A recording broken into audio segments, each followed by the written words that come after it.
Hey there, folks, and welcome back to the Timbuktu Campaign. Last time, we saw the 5-year archonship of Arbonu alongside his relative as the co-archon. Under their leadership, Timbuktu experienced some economic growth and development, the construction of new mines to take advantage of the gold in our lands, as well as a hard-fought war for eastern expansion. We conquered our way into this borderland area between our home region of Ghana and the region of Songhai, where a number of local tribes were easily defeated in the field, but they managed to get the last laugh with their castles, which we had to siege very slowly and at great expense of money and life. The entire experience was a bit of a logistical mishap, and unfortunately we suffered some pretty bad manpower losses thanks to some poor food management and some ensuing attrition. The Horsemen of Genet is probably going to be a rallying call for rebels against our regime forever on, as people remember the horrors that those horsemen experienced, being left to guard the fort as they dwindled day by day with starvation and disease. Not the best look, but who cares?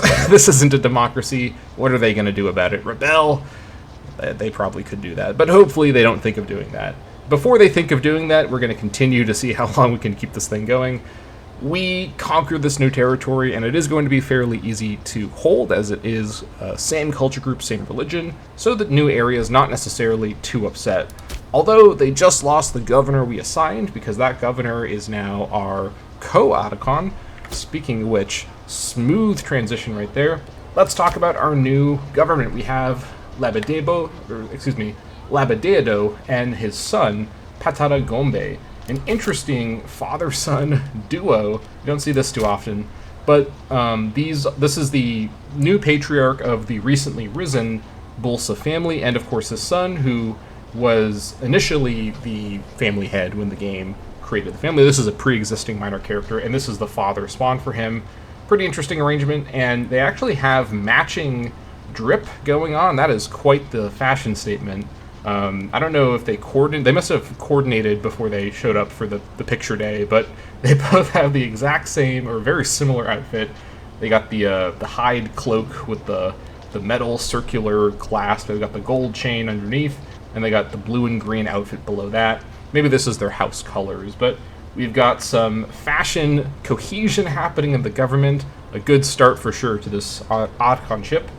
And even better is their attribute cohesion. We are coming off of the pretty miserable previous archonship with their terrible stats, with this god tier 10-9, 10-8 father-son duo attribute situation. That means 10% increased manpower recovery speed. Quite helpful right now given our very bad manpower situation after the terrible attrition last episode. And on top of that, plus 10% army morale recovery during this 5-year period. We also have minus 9% build cost, thanks to Pata de Gombe's finesse that he's lending to the nation, as well as plus 18% national commerce income. That's what I like to see. Very good stuff. Additionally, we have got 10 charisma coming allegedly from Pata de Gombe. This is the glitch once again. It's actually coming from the father, Labadeado. This is going to be providing us plus 2 claim fabrication speed. No one is safe from our lies, as it turns out. And minus 0.10 monthly tyranny. Quite nice. This is going to help offset the loss of our previous archon having the trait that gave some additional tyranny loss. And we do have plenty of tyranny to lose, so pretty happy to see that 10 charisma in effect. Lastly, 8 zeal coming, this time actually from Pata de Gombe, with minus 0.08 monthly war exhaustion. Quite nice, although we are at 0 at the moment. And even better, plus 0.08 monthly stab change. So it's going to keep our nice high stability in place for the immediate future. Incidentally, it looks like Divine Sacrifices is still in effect. Let me quickly check and see what the cooldown for that is looking like. I think I recall it's sometime next year. Let's see, November 1st of 161. It is in fact sometime next year. Okay, that makes sense. Back over to government. Let's talk for a second about these characters. So Labadeado is 76 years old.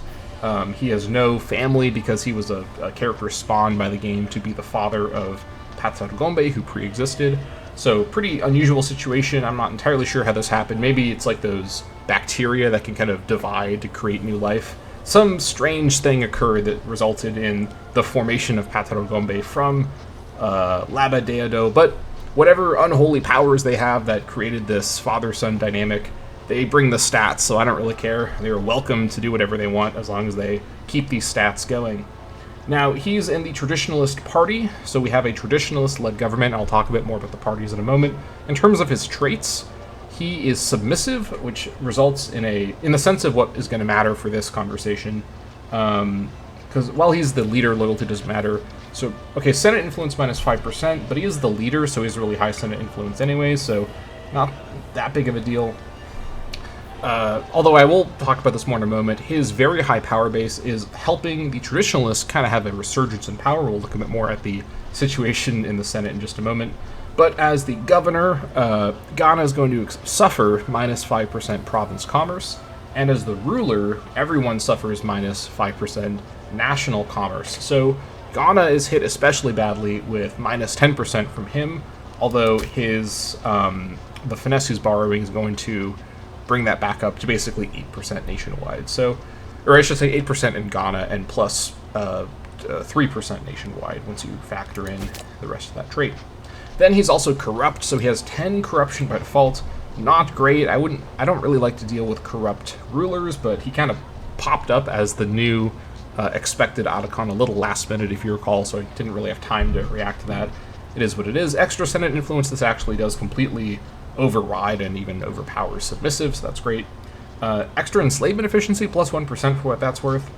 And otherwise, the only other thing to note is 10% increased national tax as the ruler. One can go about things in the right way or the profitable one. Laba Deodo knows the truth of the matter. Characters with this trait are more likely to engage in theft. He also, over here, the meek aren't really due to inherit anything just yet. Yeah, so okay. This is going to switch, this is going to recognize scheme influence has been lost on the tick, so let me just go ahead and get it going again right now. He has plenty of popularity, so he's able to do it. I'll just go ahead and switch him over to it now. Scheme influence, there we go. In fact, it's recalculated now. I have to do my normal start of episode government reorganization anyways, so the PI gain from officers will be a little up in the air for the first bit here. Now, his son, who I can just click on right over here to look at our co-Otacon, is going to be pretty interesting to investigate here. He has some further ambiguous spawn. I don't know exactly what is going on here, but family tradition, I suppose, to do whatever it's called, the sort of auto-reproduction. But he has some children from somewhere, and since we're playing in an aristocratic republic, his line of succession is not going to matter. He is super duper Democrat, and in fact, I think he might be. He's not the party leader. I guess is he the ruler right now? Maybe he is the party leader. Hold on. No, Jaruru is still the party leader. So this guy, despite not being the party leader, actually just has 100 Democrat convictions. This guy is on board forever with the Democrat way of life. In terms of his traits, we're looking at uncaring, which is going to be reducing his loyalty by 5, although as the... where is it? He doesn't have base 100 loyalty because he's not the literal ruler, but he actually does have really high loyalty, so his family's grateful. That'll change in a moment, potentially. He likes being granted office, and he currently has free hands. Okay. I should probably... well... I may need to undo his free hands, because he kept that from when he was the governor. Did I give him free hands as a governor? I don't remember doing that. Okay, I'm not entirely sure. I'll come back to that in a moment. Either way, he does have minus 5 loyalty from being uncaring, minus 0.02 cohort loyalty gain chance, which is actually kind of nice for the co-Otacon, although he's not going to lead any troops because of what the co-Otacon office sets him as, so not going to matter for this 5-year period. If he were to be the ruler, we're looking at minus 5% national freeman output. The world could fold in on itself tomorrow for all Pata Gombe cares. He's also generous, plus 0.05 monthly popularity, plus 10% Senate influence, 25% reduced holdings income, and as the governor, which he's not, he would provide plus 4% citizen and freeman happiness, and if he were the ruler, plus 8% national citizen happiness. The simple activating others is often reward enough for Pata Gombe. Okay, and he is secure, which the effective parts is plus 1 charisma, and plus 5 loyalty of generals if you were the ruler. Okay. If Pata Gombe Bolsa had feathers, not even a divine thunderbolt could ruffle them. He is incidentally, let's see, friends with one of his relatives, Sayebulsa, who's my tribune of the soldiers. Good to know. And he has some rivals as well. Nobody that I recognize offhand. These are just some random family characters. Okay, that's fine. He also has first-generation senatorial family. I assume his father actually has this as well, which increases their democratic conviction, because popularis is the Roman-specific one. Also +1 finesse and monthly popularity of +0.01. Interesting. Right. So, having talked about the leaders, let's talk about the parties. With the reload to start this episode recording, we see a big upset in our party politics. Now, the oligarchs remain very powerful, but as I anticipated, their brief age of dominance is coming to a quick end, with the Democrats and traditionalists both restoring some of their control and rebuilding their approval.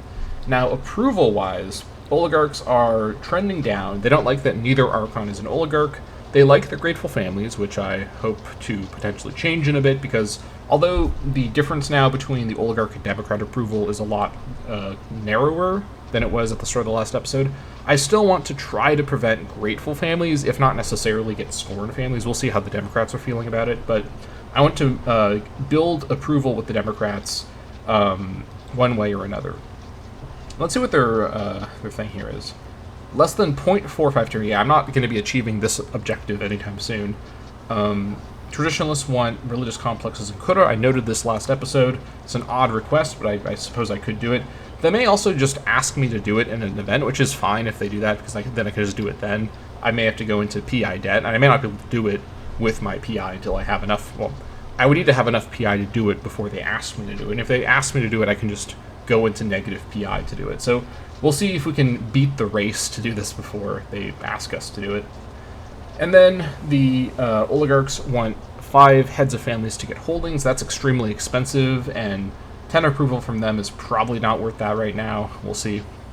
Either way, they are happy that we're tyrannical, which will decline very slowly as our tyranny declines very slowly.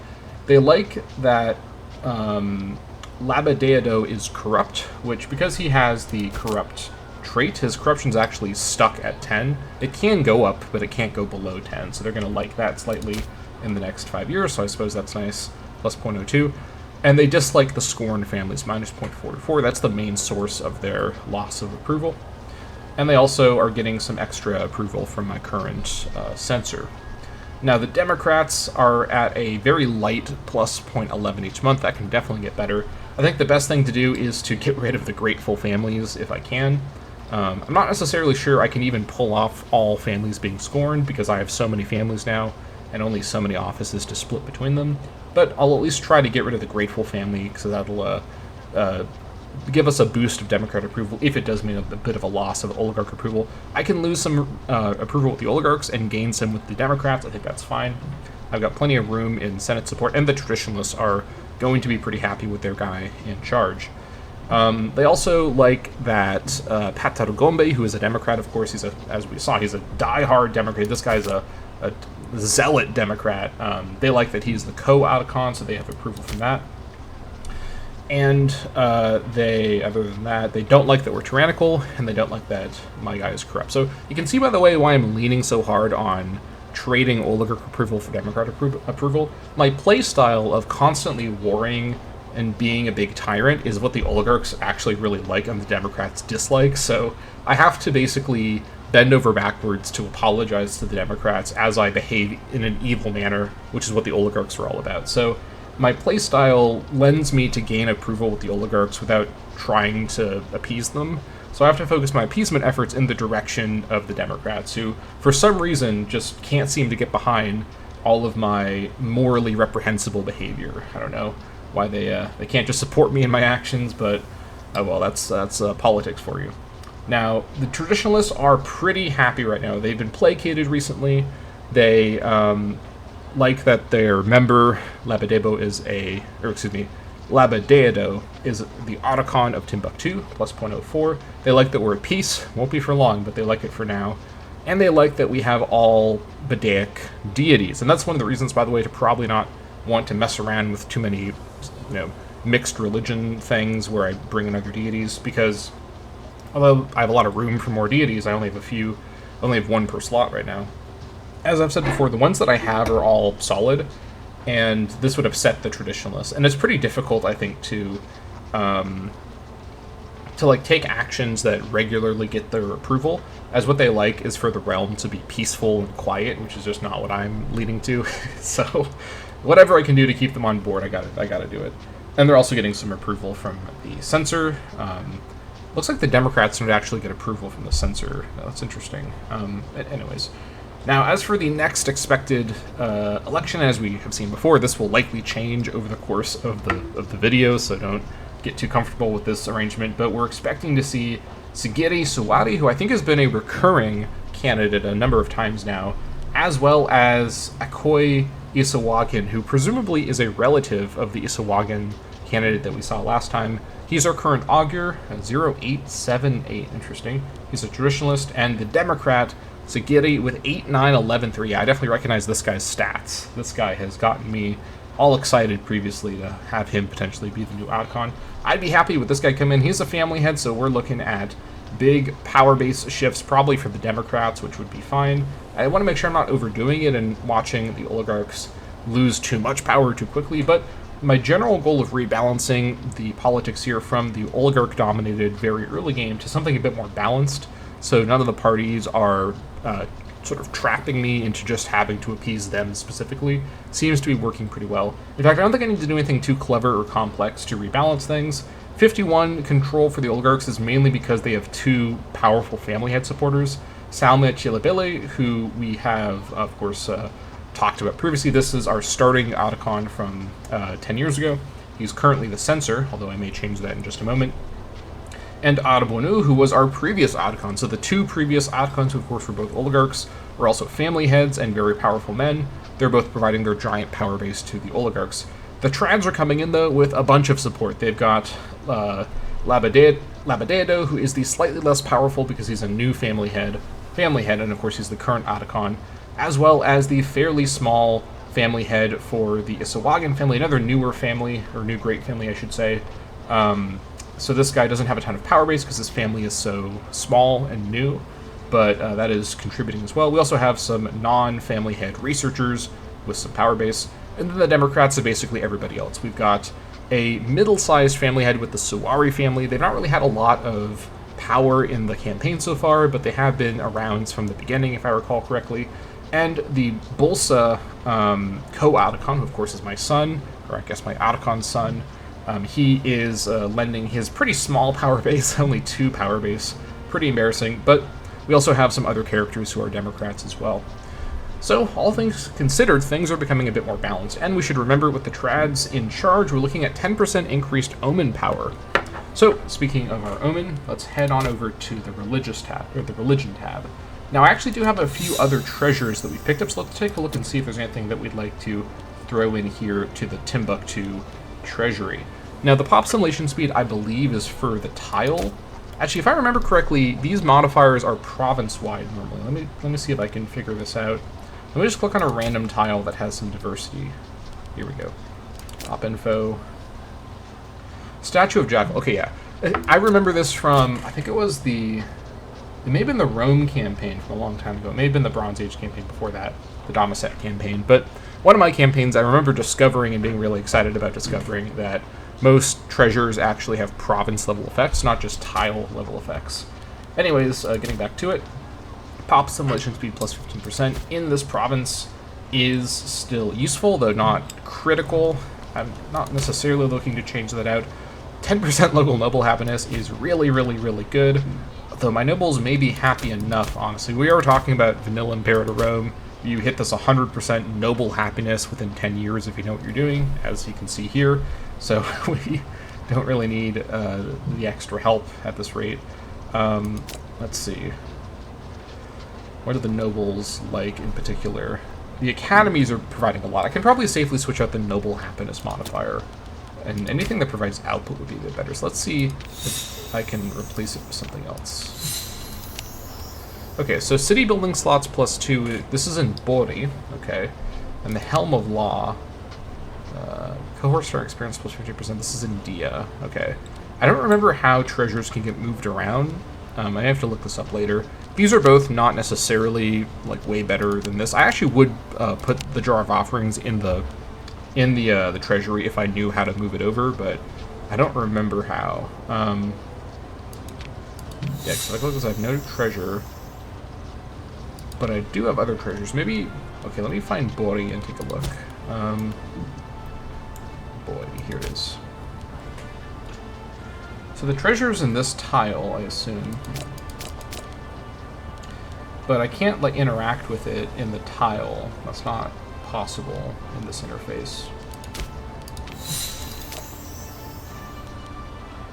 How do I, like, move the treasure? I don't know. I will figure this out later. For now, this is fine. I would like to have more city building slots, but it is what it is. I'm not gonna...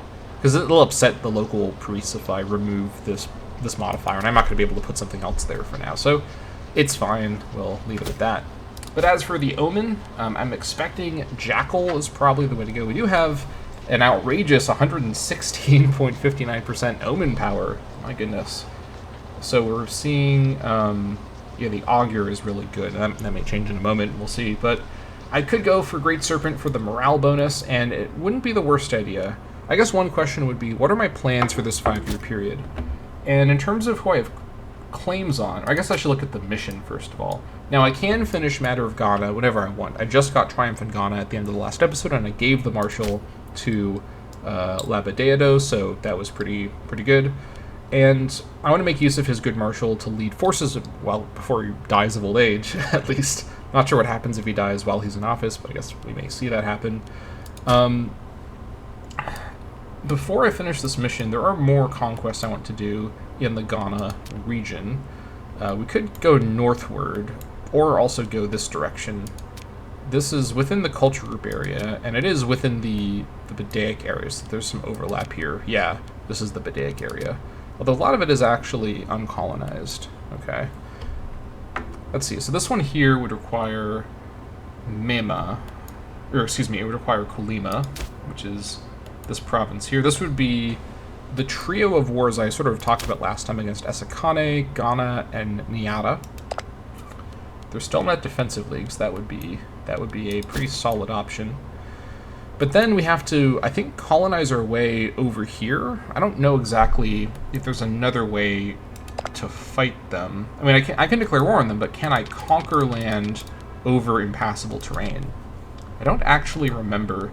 These two are allied together, so I may have to fight them together either way. I could also go south. Actually, let me check my mission here. Yeah. So into Ghana just requires colonization, so that's pretty straightforward. Then this will just give me some stability. Okay. I also do settle Timbuktu and found some cities in the Timbuktu province. I've already noted that Guandam is a pretty good location for a city. And aside from that, where else in this province? Guandam and Timbuktu are kind of... Okay, Tiabu as well are good city locations. I could found a city in Guandam. I do have a fort there. And I left the fort there, I think I left the fort there for that exact purpose. And I could also build a city in Tiabu. It would be protected by the Houndu and the Timbuktu fort. And it's in a very defensive location anyways. Feels a bit cramped right there, but I don't have a lot of terrain to work with. The question would be, is it even worth waiting around? Because this is going to be a lot of political influence and gold. Let me check and see what it's going to cost as a republic to do a city foundation. 200 gold, 50 PS. It's actually not that expensive. Okay, I think I might actually do... I might do settle Timbuktu. 20 years of 2% local pop growth is quite nice. What would this require? No free building slots. Timbuktu is already crowded, and I probably would be able to make enough money to get the... Because I'd only need a couple buildings likely in these other cities, because they'd be pretty small.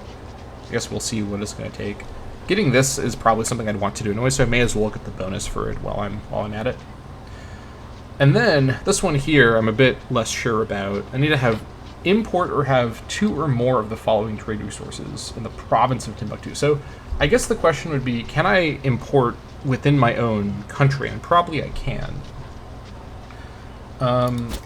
Timbuktu itself actually already has grain. Actually, you know what? I can do this within Timbuktu just by having surplus. So if I have livestock and grain surplus, and possibly, did I see salt? No, I saw fish. Fish in Timbuktu? I guess Bangu is a fish. I guess it's a marsh on the river, so yeah, they have swamp fish for sale. All right. Be hitting up Shrek to do some trading. Okay. I can probably do this. I can probably make Bangu a farming settlement to get the surplus fairly easily. Same thing with... actually, Gondom is the livestock. Actually, I just need 2, don't I? Yeah, so farming settlement in the Bangu swamp, and then wherever the wheat is found. Tiabo, though. Oh, that's the location I wanted to build. Okay, hold on. Vegetables, though. Okay, Bada and Dire. Could do another marsh... another marsh farm location. I mean, 2.50 local food. What's that compared to plains? Okay, it's worse than plains. I guess I shouldn't have been surprised by that. What was the other spot? Dire. Let's see. Oh, no, not Dire. Bad. Bad is plains. I probably do it in Bad. Oh, it already has a farming settlement. Okay. I can get double veg. Okay, you know what? All of this is to say that doing the Settle Timbuktu line while I'm in this mission is probably worth doing because 2.50% pop capacity permanently in Timbuktu is actually worth all of this rigmarole. So let's make some money with warring to afford these projects. With this in mind, I think I may throw on Great Serpent for this next 5-year period, just to avoid any funny business. I also am probably going to have to rely on mercenaries quite a bit. My actual, well, first of all, the Gene levy is understandably not ready to go back to war. I don't know if they're ever going to follow me again after what I did to them last time, but the Ghana levy is ready to go with all of their cavalry emphasis that cost me so many problems. But fortunately, with the 10 Marshal on Labadeado, we can safely hire... hold on. All these mercs are just too good all of a sudden. Hold on. I'm sure there must be a 9... Oh my god. Oh, here we go. Okay, we've got a nearby merc force, which is mostly infantry, thankfully, with 9 marshals. So this guy would be subordinate. We could also hire the smaller force with 6k. I mean, the thing is, are these numbers even necessary? I can probably just win, but then the issue is, I guess the question would be, can I go to war with my levy and without the Gene horsemen? Because I can raise my army and go to war immediately. I mean, I'll have low morale, but I can just start sieging immediately. I think with Gaondam here, this is a farmland tile. I can resupply in Gaondam really easily. There's plenty of food here. Yeah, I mean, this is the whole Timbuktu province has a ton of food. And I was resupplying just fine over here, and part of it is also manpower. I think that's the bigger concern, is running out of manpower from sieging, because we're going to be dealing with at least 3 forts. But that being said, I don't have the money to hire mercs right this second, so that's the other problem. I could get the money by canceling this fortress, and even potentially canceling 1 or 2 of the mines. I don't really want to do that much cancellation. And if I cancel the fortress to hire the mercs, I'm then looking at a pretty tight monetary situation, and the mercs may not really be super necessary. Let me think about this for a moment. I'm gonna go to war right away. So okay, let me do this. I guess the question would be, it may be better for my military plans to do Jackal for 5 years to get the commerce bonus. Because I have a fair bit of commerce economy set up now. Yeah, 3.28. I'm going to sell off the extra gold. Well, hold on. Will I? Yeah, I moved the slaves already, so I definitely can. I think going Jackal actually makes more sense. For wartime purposes, oddly enough. Like, my war economy will be better with the commerce bonus. Because I'm about to trade off extra copies of gold. Okay, so despite planning to go to war, I'm going to worship Jackal, plus it's improved by the temple, so it's even more efficient. Very good. Now we're looking at 5.10. And with that having been established there, the tricky thing is once I finish this war, I'll have 3 sets of nobles to sell. I will have enough money to hire mercs as much as I want. So the question would be, can I do this war without mercs initially? Now I've got the marshal for it, so my sieges will likely be a little more efficient. I can maybe catch the first place before they raise their army, so I get a quick siege. But the other 2 won't be so caught off guard so easily.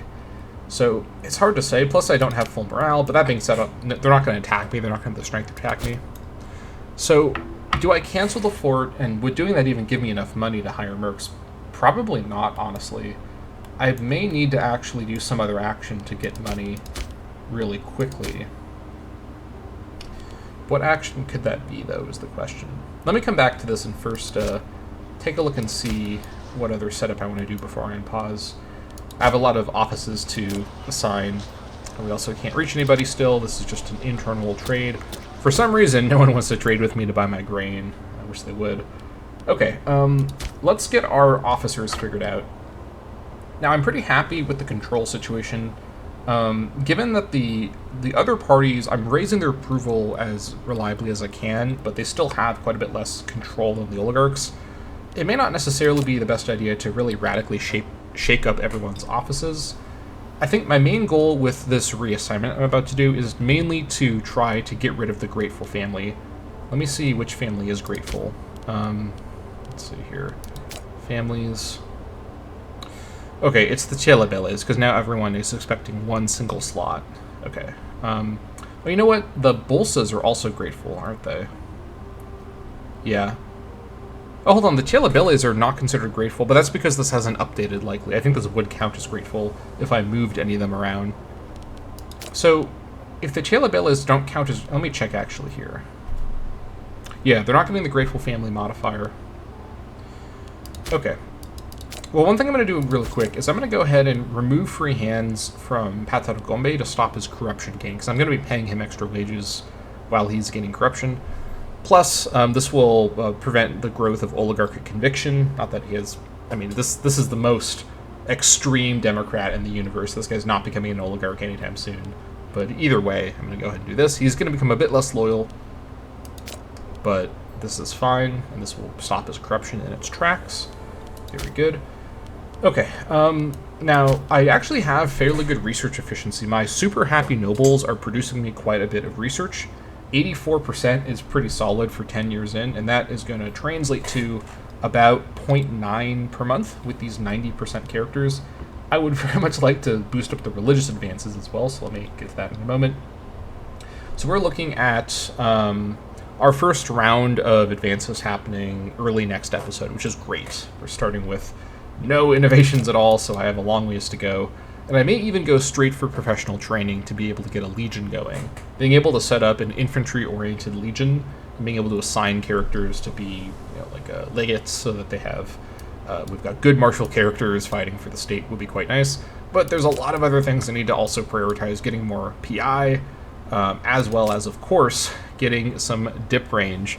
This is one of the few campaigns where diplomatic range is a really important modifier to keep in mind. So, lots to consider there, that's for sure. Okay, so I think the first thing to figure out is who's going to be the new Songhai governor. As we need somebody, particularly someone with good finesse, because at the moment Songhai does not provide any sort of levy, so no need for any martial considerations right now. They are just going to be a province we're focusing on assimilating for now. So, Scorn family, is that true? That's not true. This is just, this is wrong. I think it's just a glitch. If the loyalty doesn't say that they're scorned, then I don't consider it. Well, hold on, wait a minute. There was this over here, Scorn families plus 44. Maybe my More Families mod is causing some weird glitch in the system. But it seems as though the families that are one of one are considered scorned from the faction reaction point of view, but not from the loyalty point of view. If so, that's kind of overpowered. Yeah, Scorn family 0. Let me check someone else. I don't know. Scorn family 0. I'm not entirely sure what to make of that, but Banwa Sankara Sulari.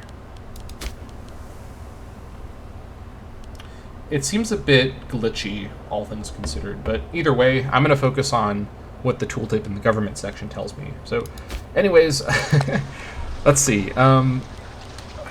This guy's really good. This is my expected incoming Adcon. Giving him a governorship would likely strengthen his power base and increase the chance that I keep him in as the lead candidate, which I'd like him to be. I think I'm able to withstand a Democrat regime so long as they don't ask me to reduce the term limits. Like, I keep talking about that, but I really don't want to change my term limits. So as long as they focus on just trying to get me to lower my tyranny, which, good luck with that. As long as they're focusing on that, then I'm okay with them taking power. So with that in mind, I think I'll assign that guy. He's really good. In fact, he's my best character. Loyalty-wise, he's steadfast, but he's deceitful. So it's kind of a wash. His faction is low approval, so we know that that's fine. He is in the same faction as the loyal co-Otacon, so he just, mainly it's the power base. But I think his loyalty should be okay once I assign this to him. I guess we shall see. Okay, it actually increased. I'm going to go ahead and switch this back over to cultural assimilation. It's a shame I have to spend some resources to switch it, but needs to be done. All right, minus 0.09 is completely manageable. Now, let me check and see how his family feels, because he's in the Sawadi family. Are they still considered scorned? No, they're grateful, okay. See, that one of one should be content, and that's what the Isawagan family is. Maybe I just need to kind of refresh it for them. Yeah, these family modifiers seem to not dynamically change consistently, so I have to kind of, like, do it manually. Okay.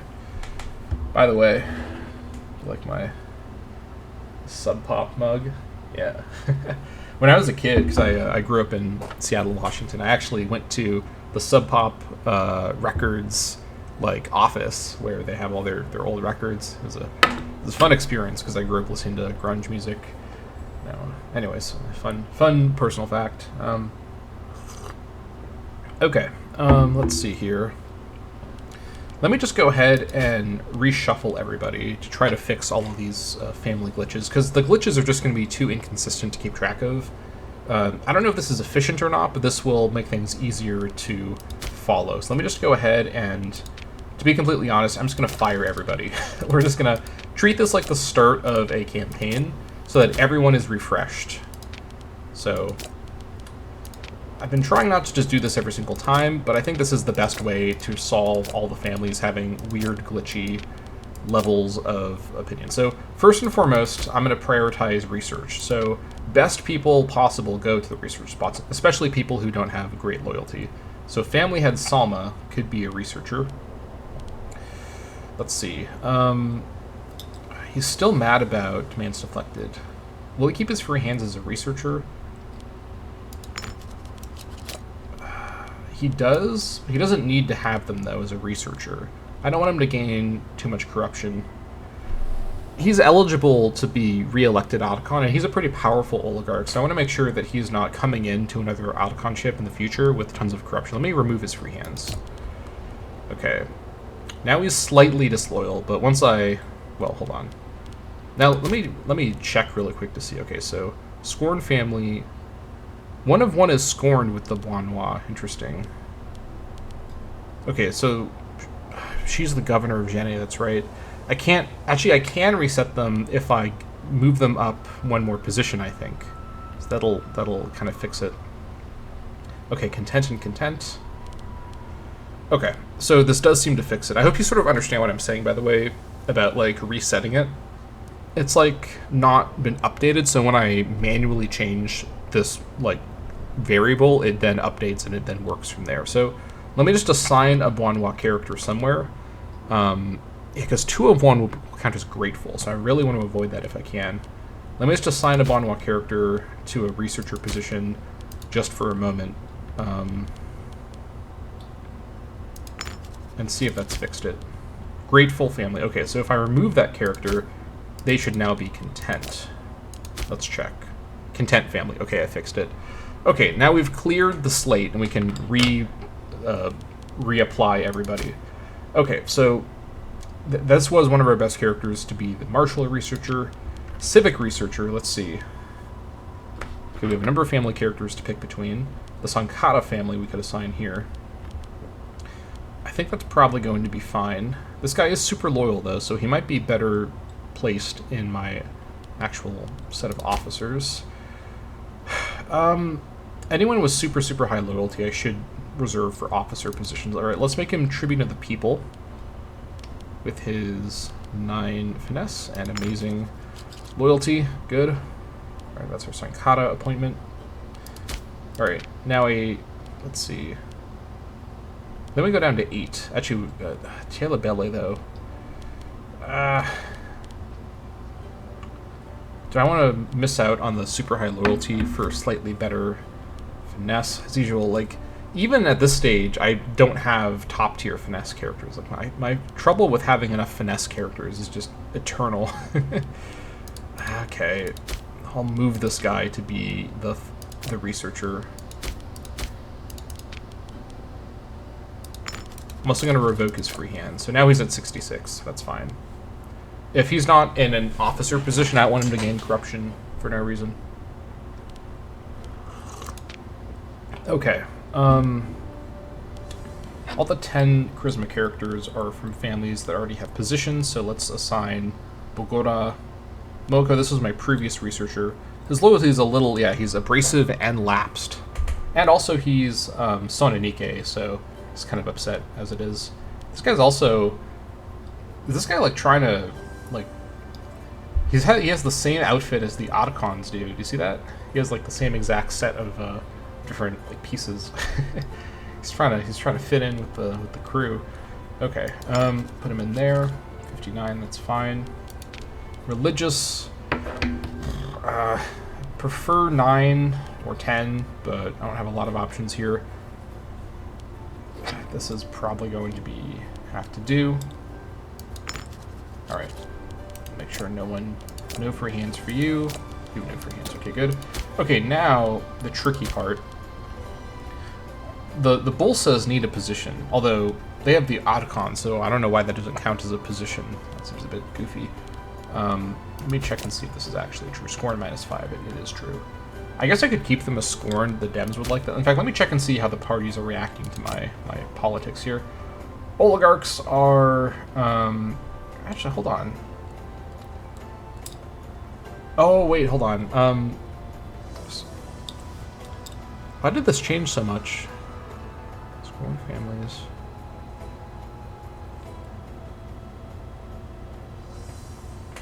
I'm not entirely sure. I feel like the Democrats should be more happy. Scorn families plus 14.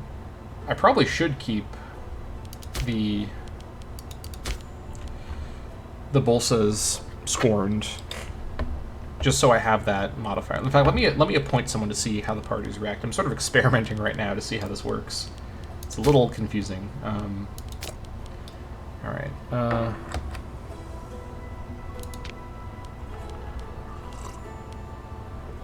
Make you the tax guy for a moment here. Colon Bolsa, we've seen him before. Okay, these guys are content. How do the parties react? Okay, they don't like that. So I need to actually, if possible...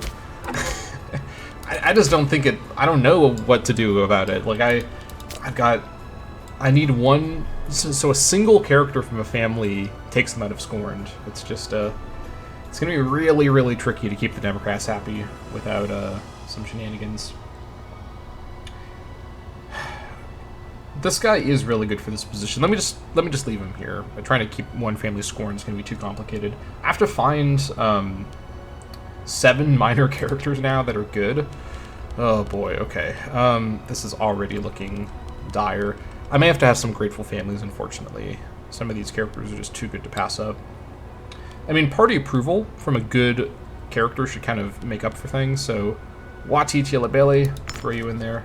Also, let me go ahead and give everybody free hands. Alright, plus 0.10, how do the Democrats feel now? Oh boy, they're not. Yeah, it doesn't seem like the censor actually improves things for them. At least not yet, maybe they will on the tick. Oh boy. Okay. I may have to smear some oligarchs. I was hoping I wouldn't have to do that, but I may have to. Okay. I can't. I don't know how to avoid 2 of 1 for family contentedness. I just don't think it's really feasible. without really kneecapping my own country here. Let me...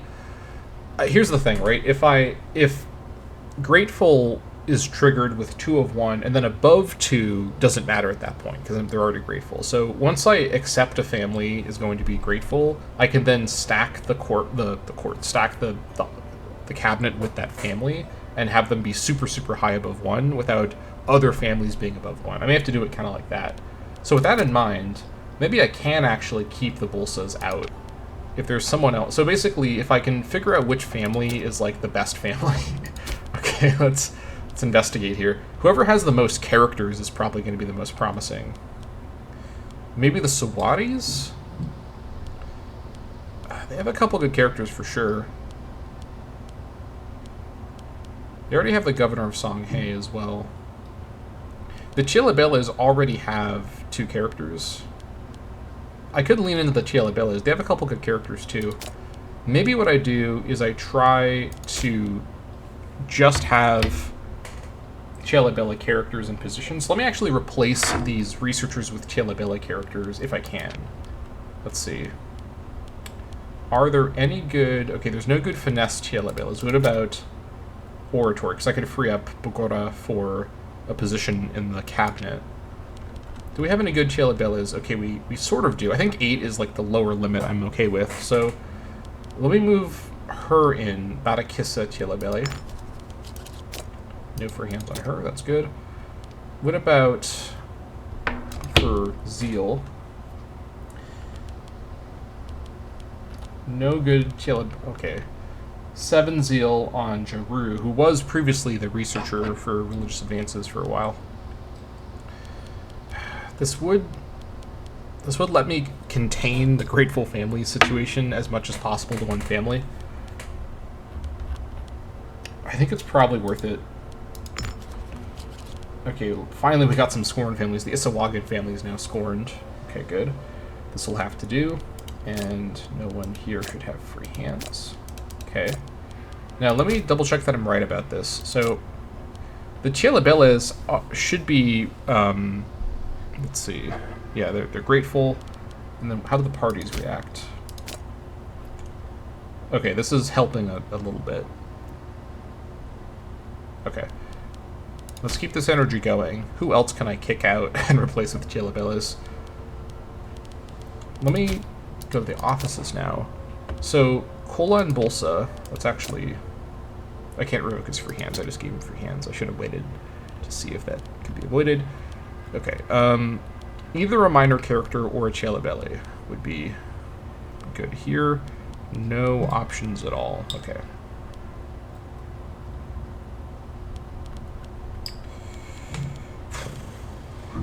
It's these governorships are locking in these positions, making it hard to work around.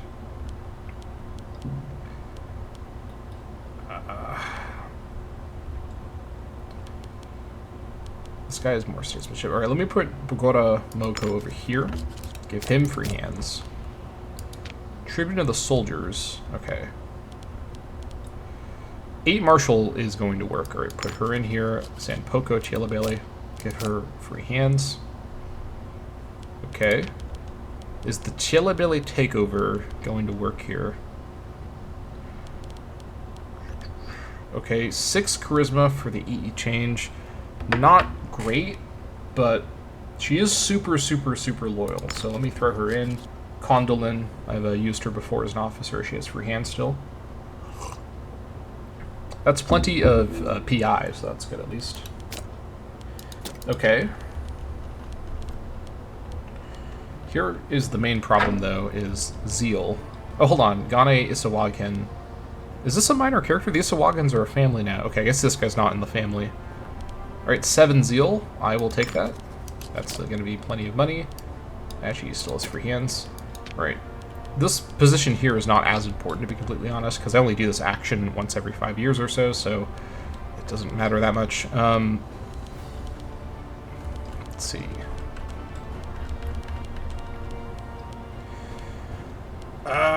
This guy's not that great. But he is a minor character, so it would be good to get him some statesmanship. He has a little bit built up. Oh, this guy's really rich as well. 1,100 gold. Holy moly, okay. Offered protection? Okay. The things the things I do for the Republic. Every episode there's some new crazy scheme I'm pulling off in the first hour for the sake of the Republic. First it was the great undoing of the oligarch, hegemony, and this time it's the Tielabelli takeover. Oh boy. Alright. Please tell me we have some good Tielabelli characters for... Okay, we don't. Berakeru, though. This guy's pretty good. 7 finesse. That's good enough for me. Come on in and get some free hands. You as well. Okay. Lastly, for physician, this position doesn't honestly matter that much. Let me just see. Okay. 6 finesse on Ue Traogo Tielabelli. Alright. Free hands. Super loyal physician, not very good, but I will get some PI from that. We're at 2.23 PI per month. And we have this absurd Tielabelli-dominated government. But with this finagling, I've managed to limit the families to 2 scorn families, and the other 3 are just content, because these families have positions I can't really change as easily. We've got the governor of Gene over here from the Bois. The Sankara family have their character who is the researcher. Actually, did I miss this earlier? I guess I did. Oh, I couldn't find any other characters that were good. Yeah, there's not really any other characters that are good. I guess the question would be, is it better to have a content family or have one other family that's grateful? I don't think it's better. I think it's better to have a content family, so I think I need to leave that as it is. But yeah, so with all this meddling, Democrats, they're still in the negative. Oh my god, they hate grateful families so much. I mean, the main problem is that I'm tyrannical, and they just really, really hate tyranny. And my Archon is corrupt, which I can't do that much about. Ah, man. Jeez. This is brutal. If I could just get one more family scorned, we'd be in the clear. Okay. So the researcher I could replace. My research would suffer. Unless I shift someone around somewhere.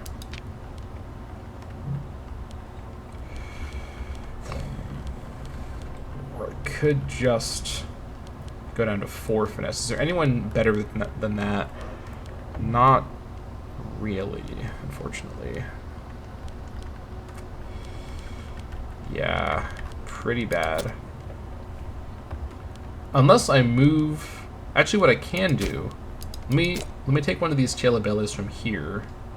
Okay, 7 for Tribune of the People. Anyone with higher finesse than this. Okay, Wati would actually be a good censor. Let me actually move him to be censor and replace him with... Who's got good oratory? Or, I mean, charisma. Suwadi. But who is he replacing? A Sankara. So let me do this. Alright, dismiss you.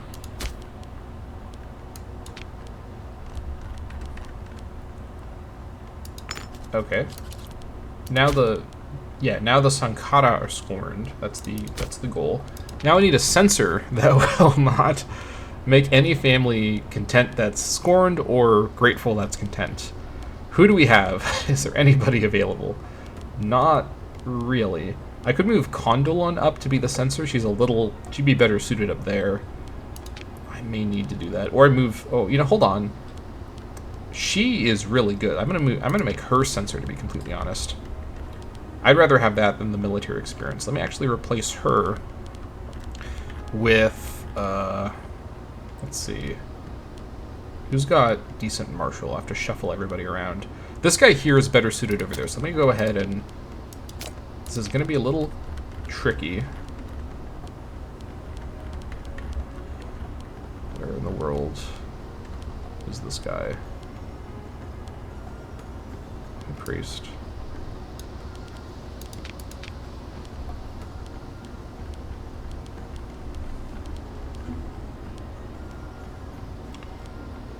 Is this who I had?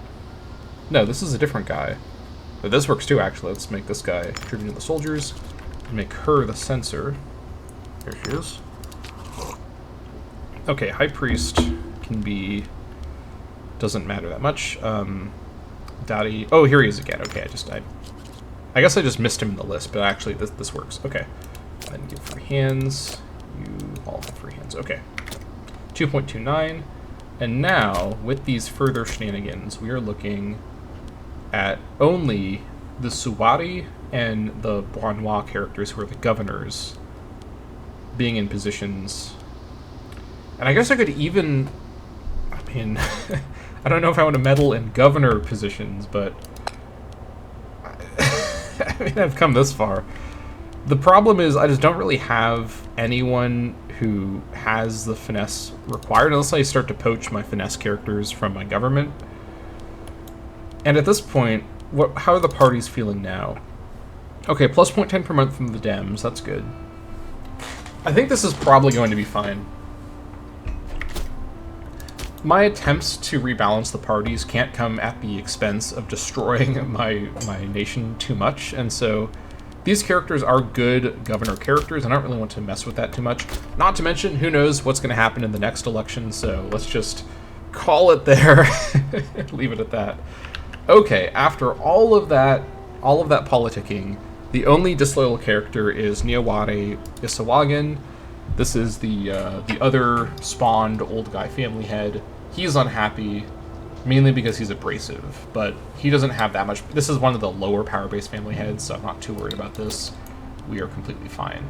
We're looking at 6.78% of power base is disloyal, and once we have around 20% disloyal, then there's civil war problems. I'll just deal with it if it comes to it, but I don't think it's going to be a problem.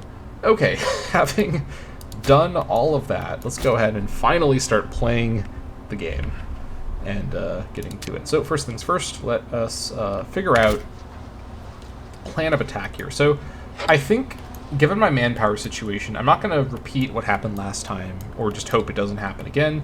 I'm going to spend the money to make to ensure things go a bit better this time. So let me go ahead, cancel this fortress. That's actually enough to do this. I thought there may be more problems, but we're fine.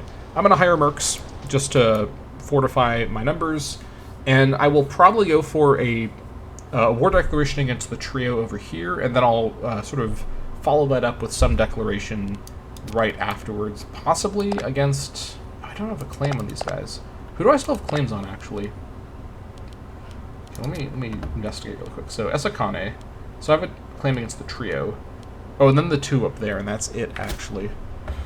I could fabricate a claim. That might not be the worst idea. Who would... okay, this would bring in Nampalari. Okay. I could expand my Gene holdings and also get a bit more of Ghana over here. Not the worst idea. This is actually more Bozo territory. So this would let me get the rest of the Bozo population. It is Siguic, not Bedaic, but it is proper. It would expand the Gene levy as well. So I think it's probably worthwhile to look at these guys as a southern direction to head. Is there any reason Shoma would break their alliance with Nampalari before I have the chance to fight them? I don't think so, and I'd have to fight them because I can't reach Nampalari otherwise. Nampalari is much larger.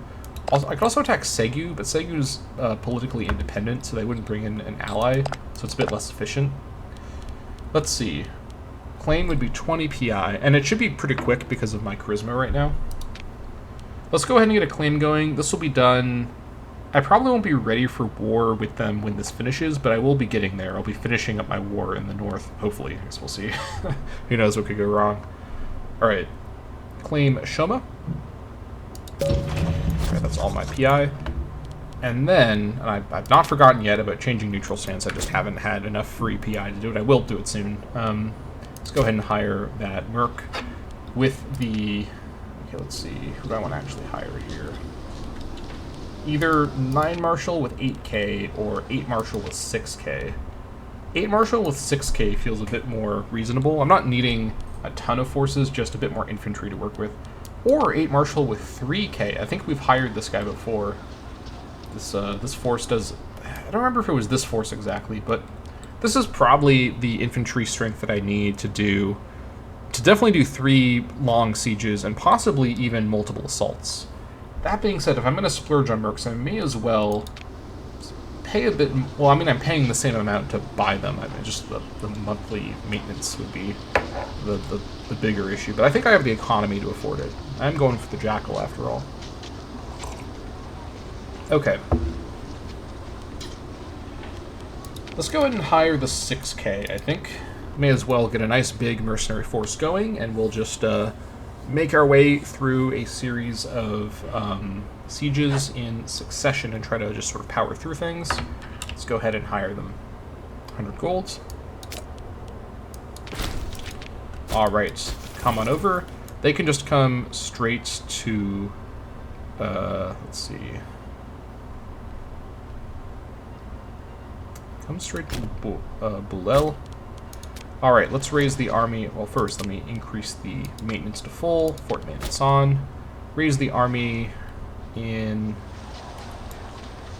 Kuga. 3.5k. Not going to raise the Gen army. In fact, I can't raise them anyways, but I'm not going to raise them either way for now. Put these guys onto their army on the right position. Okay. This is high enough to go to war. Alright. These mercs will be exiled while they're moving, but they won't be attacked because they're exiled. So let's go ahead and get to war with Esakane in the north. Alright, we're going to be taking Kolima. We'll head up to Esakane right away. They're going to call in Ghana and Miata. Here we go. Alright, oligarchs should like that. First, immediate, after the longest first day in the history of republics, we are finally going to war. Very good. Let's see. Support-wise, what are we looking at now? Traditionalists are furious. I'm not entirely sure what I did to make them lose all of their built-up approval, but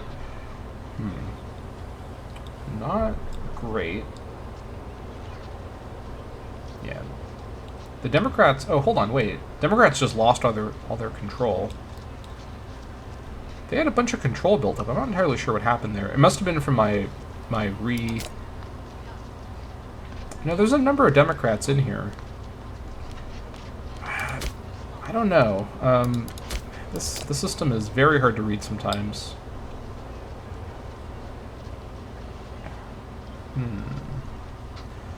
Not sure. I mean, traditionalists are still gaining approval fairly quick, so it's not the end of the world. But because the Democrats inexplicably lost all their control for some reason, now their high approval is not as impactful, so that's a bit frustrating.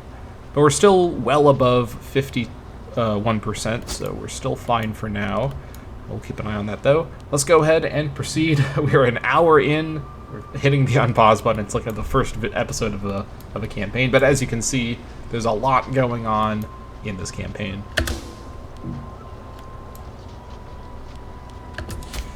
I didn't do the War Council. I totally forgot. I thought about this as soon as my... Shoot, okay. That's a bummer. I should have done this on January 1st. I'll do it now. It'll be offset by a couple days. Nothing I can do about that now. The Senate assembles. The glorious arches of Timbuktu provide a scenic setting for the ongoing planning of future wars held between the chief minds of the Republic. Jaruru, a proud and stubborn senator, Salma, a senator known for their military interest, and Wati, a senator known for their administrative skills. Barbed insults begin to fly as our advisors feign and deflect with consummate skill, each showing their prowess in political discourse. Ultimately, no compromise can be made, but we are left with three distinct directions. You know, I should have done this prior to all of the other actions I took in the last hour, because I may have gotten a claim on Shoma from this, and in fact, there is an option to get a claim on Shoma, so I just wasted 20 PI for no reason. Okay, well, let's see what we have here. Jaruru is for war with Segu, who is down here. I actually do want to claim on Segu, so not quite as much of a waste as I may have expected. Salma is for war with Ghana. We're currently at war with Ghana and about to destroy them. Well, we're going to destroy them in the future. Wati advocates a war with Shoma. We're getting a claim on Shoma right now. So this isn't a complete waste. I will be going to conquer Segu, which will lose me approval with the oligarchs and the traditionalists, but Jaruru, who has 100 loyalty, will gain 15 loyalty. Okay. Okay, all these actually lose me approval with two of the parties. So oligarchs and trads losing approval is fine. We should be okay doing this. I do want the claim on Segu, and this will give me a claim that I would have had to gotten myself, and I may be able to get a war against an alliance if they form allies before I attack them. So let's go ahead and get a claim on Segu. There it is, 54. I should have done that on January 1st. Now it's going to be offset by a couple days. I may wait an additional 10-year period just to reset it because my OCD is truly paralyzing, but it is what it is. I got so preoccupied trying to wrangle the most complicated political situation in the history of the universe that I didn't think to attend to that at its correct time. It is what it is. We also have Patar Gombe is disloyal. What? You're the co-Otacon. He's just really mad about revoked free hands. I guess his family is scorned. I could give him free hands again to solve this. With free hands, he would be getting extra corruption, but as the co-Otacon, he does have some power base. I think having a disloyal co-Otacon will also upset his faction.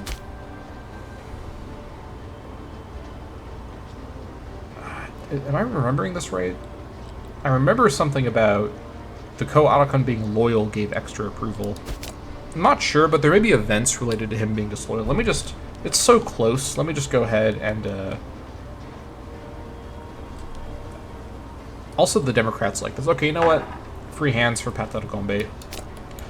That prevents any bad events, and this also gives me some more Democrat credibility. Trads are upset, but they're gaining their approval pretty quick, so this also helps my Senate support a little bit. Okay, I could assault this, but I'm just going to let this play out. They have a really reduced garrison, so they may actually just die from their garrison being partial. And also, I want to give my army time to gain up their morale, and for the mercs to arrive before any funny business commences. Alright, not the cleanest opening in the world, but playing Ironman, I'm rolling with the punches and trying my best. I think I'm probably still playing in a way that's more engaged and involved than a lot of people play this game, so can't be too hard on myself.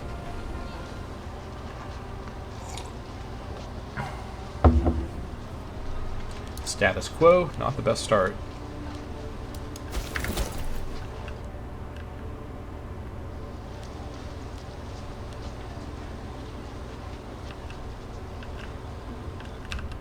Once these mines finish, which will be fairly soon, we're going to see some new opportunities for exporting.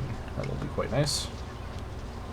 Alright, come on. Give me a nice roll here. Supply shortage. Alright, that's a good start. I'm not going to reorganize. There's no need for that. I'm already at full or increased maintenance, so that'll cause financial problems. Let's just bring him over to Esakane and then join in with the army. Those cause? I don't think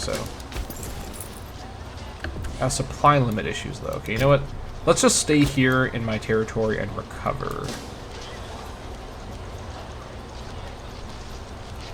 I'll basically stand nearby. Labadeado. Nothing much has interested Labadeado Bolsa for some time now. More recently, however, his eyes have begun to light up whenever positions of power, fame, and prominence are mentioned. Perhaps he finally has a hobby.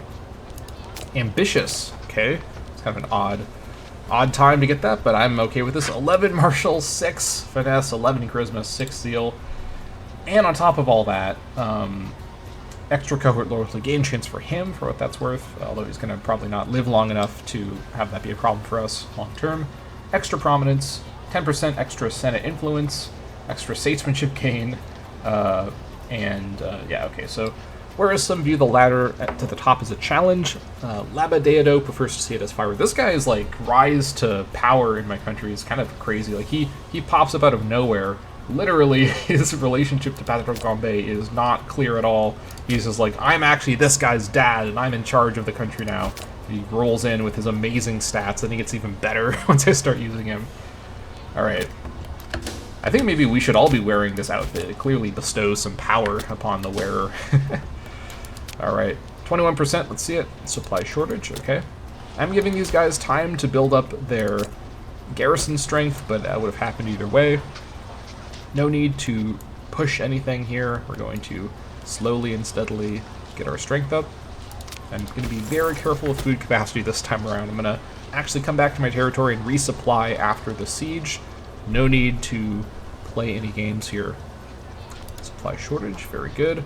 Also not going to do any assaults because I want to go into another war, possibly even 2 wars right after this, so I'm going to play the long game, play quite conservatively, and try to, especially without a lot of manpower to work with, really keep my strength at full as much as possible. The mercs are here just to ensure that I don't have any disasters like last time. Alright, the mines are done, which means we should now have, right, double gold and double gold. Very good. Now, do we have... Surplus is not blocked. Perfect. Everyone is welcome to buy my surplus goods. In fact, I'd really appreciate it if they were to ask. Maybe on the tick. Nope. Incidentally, how are the parties feeling? Okay. I guess this is the best I can do.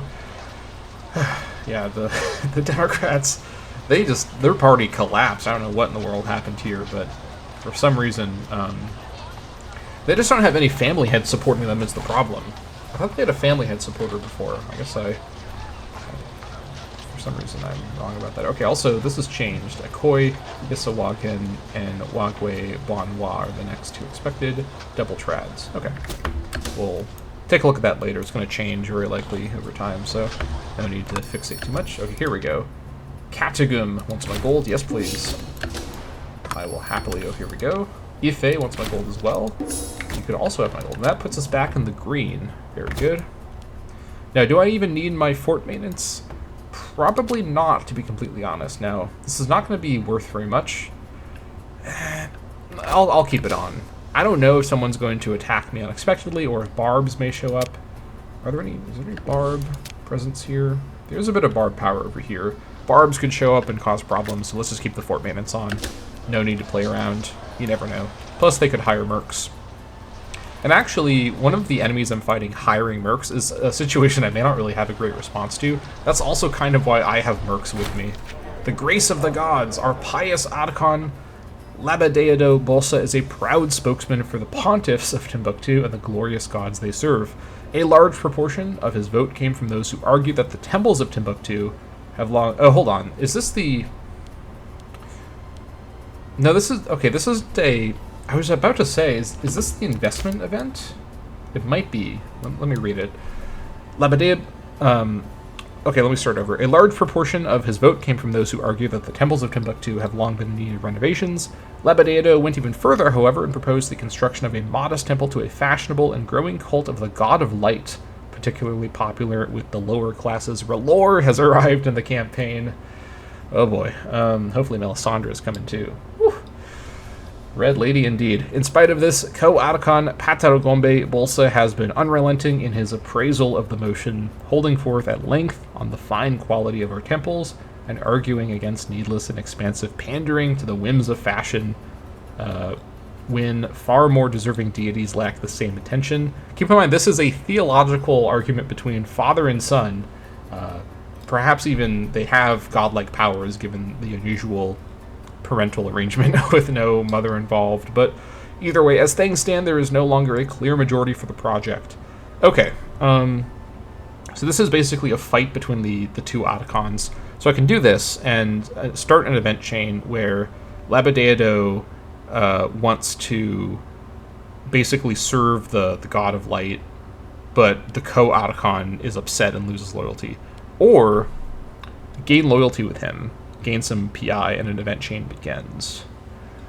So basically, the question is, do I go all in with the God of Light, or do I compromise and split attention with other gods? I don't actually have any idea what this event chain is going to lead to, so I'm kind of curious to see. I mean, this is a father and son duo, so I feel like compromise is the more realistic option here. In terms of character, like, decision-making, submissive, corrupt, and ambitious are like the 3 least overlapping traits, so Labadeado is just a really mysterious character. Like, I don't understand exactly what's going on with him, but he's so powerful. Maybe he does think he serves the god. That being said, he has less zeal than his son. So maybe he compromises. I mean, this PI and the loyalty is a better result than this, but I wonder if this results in better outcomes long term. I'm just not really sure. I've already given him free hands, and his loyalty is a little on the low side. I'm a bit nervous about disloyal co-Otacon events popping up. How much money does Labadedo actually have? Will I be able to bribe him? Not for a while. I may make some money from sacking, though.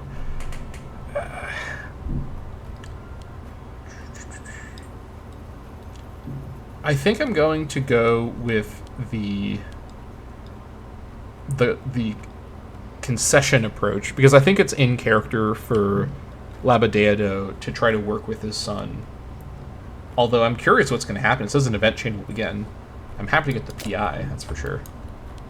One more month and that'll be a change to our diplomatic policy. Progress in the Senate. Discussions between Otacon Labadedo and co-Otacon Pataragombe have been fruitful, and it seems the reservations of Pataragombe and his supporters mainly stem from a perceived populist slant to the bill. Are you telling me Pataragombe is upset that there's populism in Timbuktu? This is the biggest Democrat supporter in the universe, and he's like, there can't be populism in Timbuktu, traditionalist father. What? This whole thing is backwards. This guy should love populism, and he's, like, concerned about it. Okay, whatever. Pataragombe argues that we should not give preference to the gods popular with the lower classes alone, and that a more general renovation of the main temple complexes, such as that dedicated to the god of the sky, will be more palatable to the Senate. I like how opposite, like, this kind of writing and, like, the way this is framed is so funny, because it's the complete opposite of how these characters should act.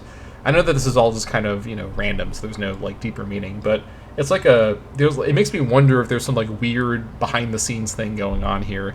So Pataragombe is acting completely against interest. He is a Democrat, and he's a super convicted Democrat who shouldn't want, who should want populism and should want things that are popular to be implemented. And he should, like, be less. He should care less about what the Senate wants. And then Labadedo is a traditionalist. Remember, the traditionalists are the religious politicians. So this is just really interesting. Let's see. Okay, so the god with no capital, the god of light. Whenever is this event added by the classical rework? I don't recognize this event at all. Maybe it's added by the mod. I didn't really expect classical rework to have, like, new event chains, but I guess it could be from there. I mean, the lack of a capital makes me think this is added by some mod, and I think Classical Rework's the only mod that I have right now active that would add events. Okay, so I could basically undo what I just did, and lose the loyalty and lose the PI, which I don't really want to do. Or we can stomach this.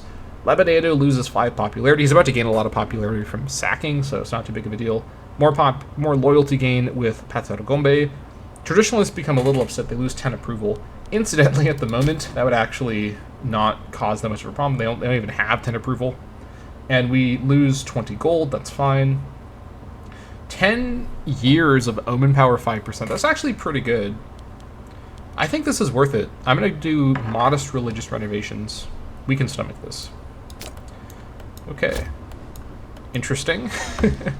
Got some multi-generational theological discourse occurring.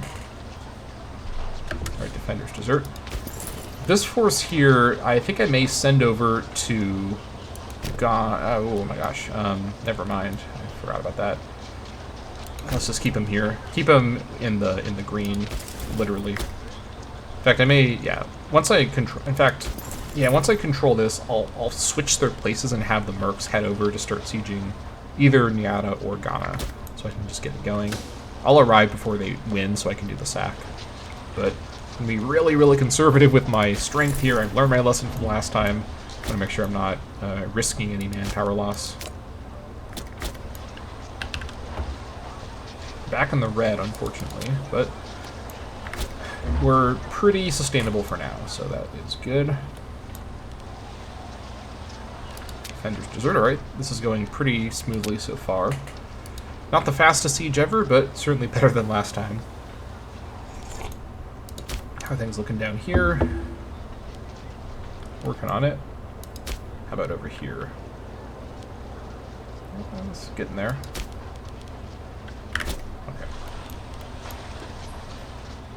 Oh, you know what? I'm a month late. I got distracted. All right, we're gonna switch off of new. Oh, it's actually 30. It's not 35. Okay. Either way, so I guess I could have done it a little bit earlier. This will help with our money situation. We're gonna switch out of neutral stance, which I'm not even using any of my slots right now, so there's no need to even have any slots. Over to mercantile stance. Arguably, bellicose stance could be good for the AE impact, as well as the war score cost reduction. Or appeasing stance could help as well to help my AE decay, but honestly, I think mercantile remains the strongest stance in vanilla IR. It's just way too overpowered with the commerce bonus. A mercantile diplomatic stance means that all efforts are focused on making new trade deals, as well as increasing the profitability of existing ones. I guess one more thing to ask, though, is do I actually save my PI? Because I'm going to need to do another Divine Sacrifice in about a year. And I probably won't have enough PI if I spend 30 of it right now. But I will have enough if I don't spend 30 of it, and well, I don't know about that even. What's it gonna cost to do Divine Sacrifice? It's gonna be more expensive because I increased my power ranking. It's gonna be around maybe 40 something. Maybe it's okay. I'm not entirely sure. I got plenty of stability built up right now. I think I can probably survive a little bit with Divine Sacrifice being delayed. Let me go ahead and grab Mercantile Stance. Alright, this should definitely... Oh yeah, back in the green. Alright, there it is. The sacking of Essakane. Labadeado Bolsa led his men to glorious victory during the siege of Essakane. The enemy flee in disgrace, and all that is left is to decide on how to treat the residents within. Needless to say, these spoils of war are likely to cause us back in Timbuktu to admire Labadeado greatly, but leaving such wealth in the hands of one man could cause problems in the future. Okay, so this place here is going to be 5 pops. Let's be a little bit careful. It is same religion, same culture groups. Let's gently loot. Okay, and now we're going to have you guys come back to farmland Guandam to get your food back. Actually, I don't think it matters where they go to get the food back. Yeah, it doesn't matter at all. Let me just come back to Kuga because it's closer. You are going to now go... let me go to Ghana, I think. Let me just go past Tuladi. Actually, I guess now let me just go past it and go straight to Ghana. We'll recover our food, and then we'll go join them.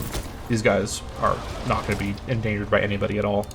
Let me check and see if there's any changes in the war. Doesn't look like it. I think we're fine.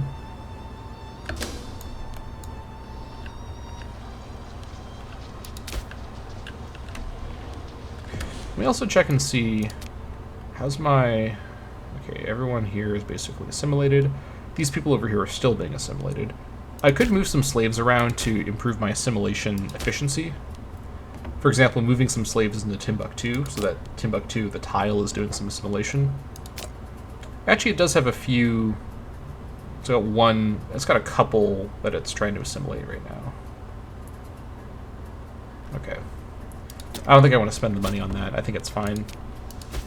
While these places are still being assimilated, let's leave this place on cultural assimilation just for now. Once we get to like the 85-90 range, I'll start to change my tune a little bit.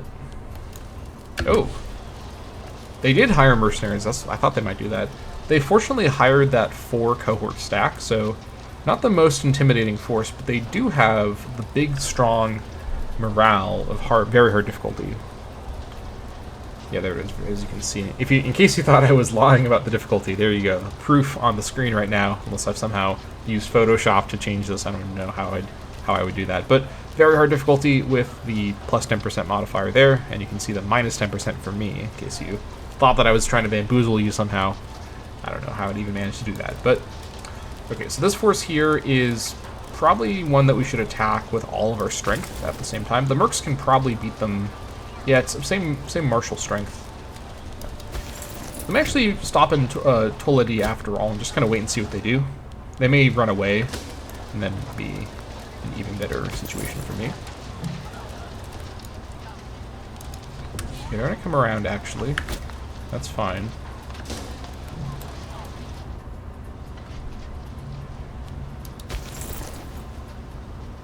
stand there. That's okay. I've got the strength on my main force, so they're not going to threaten me. Now we've gotten this. Let's come down to Ghana, and this way we can basically back up and attack them if they come to try to retake this, and they may avoid trying to retake it because of that. Let's just stand here and recover our food slowly and steadily. Again, I'm playing conservatively, I know, but I learned my lesson. Okay, they're going to come back and try and take this. That's fine. Oh no, they're coming to Sumpi. I'm in the forest. 11 martial versus 8, and I've got 900 more men than them. I'm about to have, I think, 950 more on the tick. I'm in the forest as well. I think I said that. This would be a pretty bad attack from them. The one thing they have going for them is the morale advantage, but with this numbers difference, this morale advantage shouldn't be enough. I'm worried that the AI has ambitions of some sort of grid roll here. Rolls could lose me this fight with this. I mean, we don't have like tons more strength in the main army. Let's see how we recover on the tick. Okay, we didn't recover at all on the tick. Is this at full strength? I should be getting... Maybe it's not on the tick. I guess we'll see.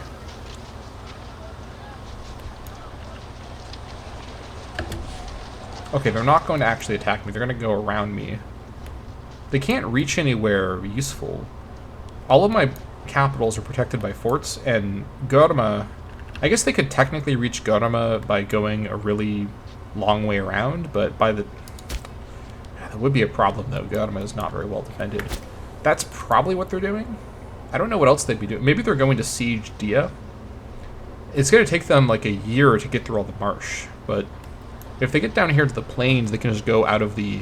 Because if they stay in my territory, the zone of control blocks them. But only if they stay in my territory. They can get to... No, hold on. They can't actually do that because this is in the zone of control. So they're going to get stuck in Dia no matter what they do. So actually, we're completely okay. So I'm just going to continue standing here and getting my food back. If I could split the mercs, by the way, I'd siege both of these locations at once. In fact, I may even send over the force to siege Nyata and then send a detachment of forces to take over the siege with the mercs, so I do both sieges at the same time. I just want to get my entire food capacity back before I do anything here. I've learned my lesson from last time. No more messing around with that. Okay, they're going to come and try to siege Dia. That's fine. They just about have the strength for it. If they were to lose 500 men, they wouldn't have the strength.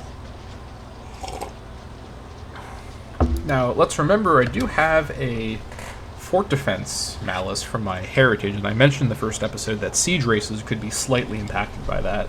But this place has plenty of food. Well, I mean, it does have plenty of food, proportionately, I guess I should say. Yeah. I can just really... Am I losing strength up here? Huh? Where's my recovery? My heavy cav are dying off. We don't have any attrition problems here. What's going on here? Okay, I'm recovering food. That's happening successfully. But my heavy cav are like dying every tick. Let me reorganize. See what happens in the tick. Yeah, we're losing our heavy cav.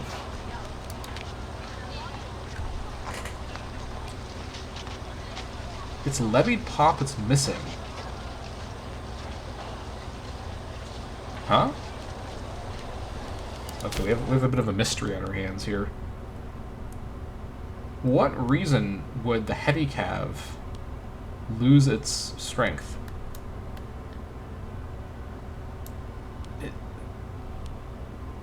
Is this happening with my other... Its levied pop is missing. What does that mean? It's levied from the bozos. There's a ton of bozos all over the place. And it's part of the bozo composition, right? I'm completely sure that it is. Hold on. Yeah, heavy cav, 10%. Have like population changes in Timbuktu, like... Oh, 7 of 6. That's what's going on. Okay, I see what's going on. So population changes have reduced me to 6 cohorts, which is completely fine. So the 7th cohort was the heavy cav. So the heavy cav is actually sort of fading out of existence, which is actually something I've never noticed before. I never realized that when you have a levy that's raised and then the raisable levy is reduced, that the standing levy decays down to its correct size. That's actually a new piece of information for me. Look at that. I have like 1,000 hours with Imperator Rome, and I didn't know that. In fact, I have more than 1,000 hours, very likely, on multiple accounts. Okay, so we're going to lose the heavy cav slowly and steadily. That's fine. We don't need to reorganize after all. Not that it matters too much. Let's give it a few more months of food regeneration. Okay. So far, so good. Senate support's getting a little dicey. I'm not so sure I like that. I may need to start changing my tune a bit. I was hoping to wait for the next election cycle, but at this rate, we may start to have problems because of how dramatic the changes here have been. I could bestow to get oligarch approval. Yeah, this is just not happening anytime soon. I could also do religious complexes, but I don't have the PI for that right now. I'd rather wait for them to force me to do it, and then I just go into the negatives. Or I could lose 50 approval, but I guess we'll see. 5 holdings to family heads. Let's just check and see what that would cost me.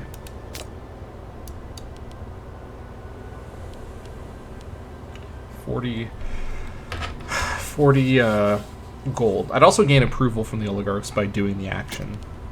I think what I need to do, to be completely honest, is I need to start scaling back on the Scorn family situation. Let me start replacing some Tielebele positions with other families. This would actually improve my government as well, to be completely honest.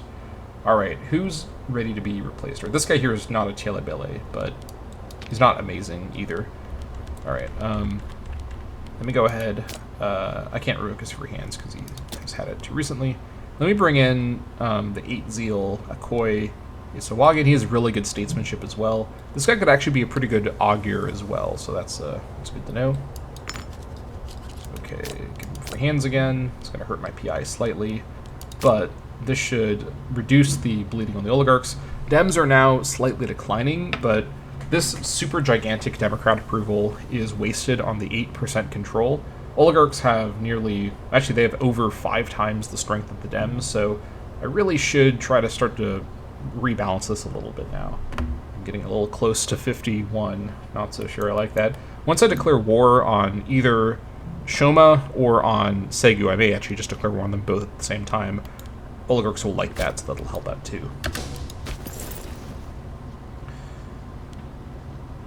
Status quo. Maybe I come over and actually attack these guys with my levy. I'd rather use the mercs for a fight like that, because I don't need to, you know, replenish the mercs with my manpower.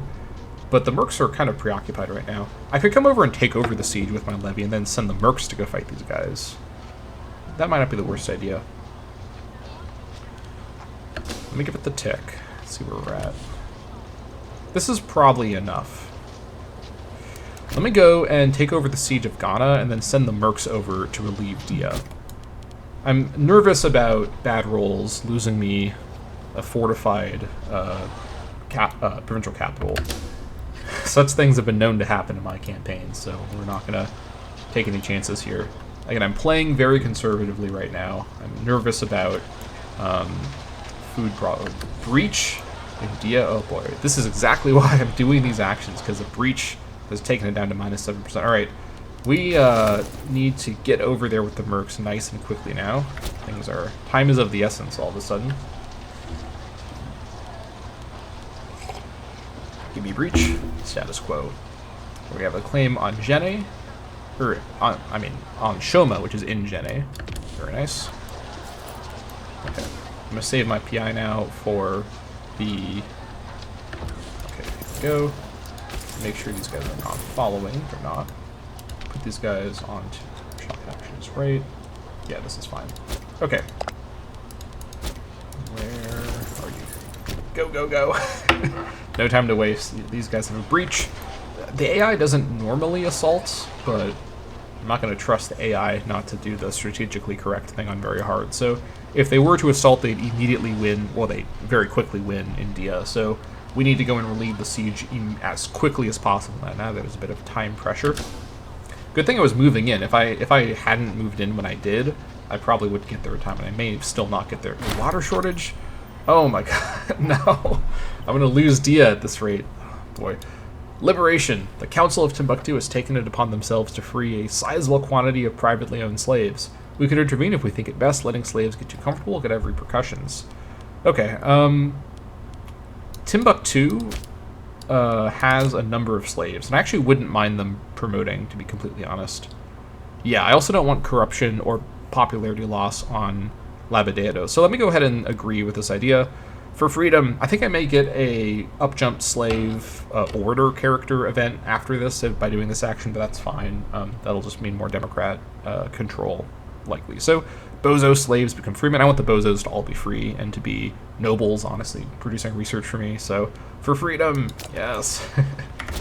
All right. Slowest mercenaries in the world over here, please. Go. This is looking pretty grim. We're going to be able to retake Dia fairly easily, but I prefer it to not even be a matter of retaking it.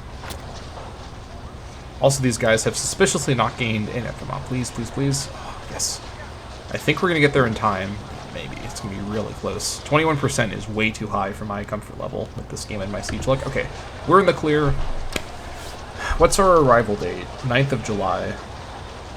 We're going to get there in time. So if they were to win this tick, we are going to get there before that, so we are fine. That's good.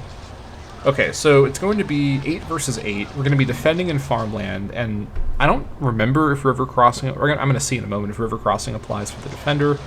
3.21 versus 3.69, and that is with army maintenance on full. It's because I'm not using Jackal, or I mean, not using Great Serpent, so I'm not getting that little extra bonus, but this commerce bonus has been very helpful to keep things under control. Okay. Dia will be saved. And if I lose this fight to rolls, I'm going to throw my computer into space, because that would be absurd. But I don't think that's too likely to happen, nor do I have the arm strength to do that, so hopefully I don't have to live up to my promises here. Okay, so we're defending, we've got less morale, but we have all the other advantages, a much, much stronger and larger army, so we're going to win handily. Rolls are pretty even, I'm fine with that. Battle of Dia. It's going to be a success. Alright. So we lost about 1k, well, about 900 mercenaries, and we killed about 1,500 of their troops. Pretty good trade-off, especially because these mercs aren't my people, so I don't really care that much about their strength. Come on back to support the siege. Actually, come on back to Nyata and start sieging there. We got plenty of food. We got food over here as well, so we are we're looking fine. Okay, and I'll just shift over some cav to join the Nyata siege if this is still going on. But we are looking pretty good to go. Defender's Desert, that's a good roll. In fact, I could actually just go and start sieging Shoma with the mercs. Do I feel that brave? I don't feel that brave, because it's 3k. Any attrition problems would prevent me from sieging. So I'm seeing the opportunity for a bold play, but I'm going to play conservatively. I'm nervous about manpower problems, so I'm going to just proceed cautiously. I don't know where my music went, by the way. I do have my music on. Okay.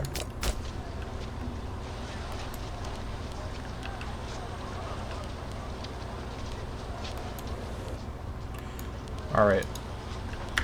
Show me breach. Supply shortage, I'll take that. Anything but status quo. Or disease outbreak.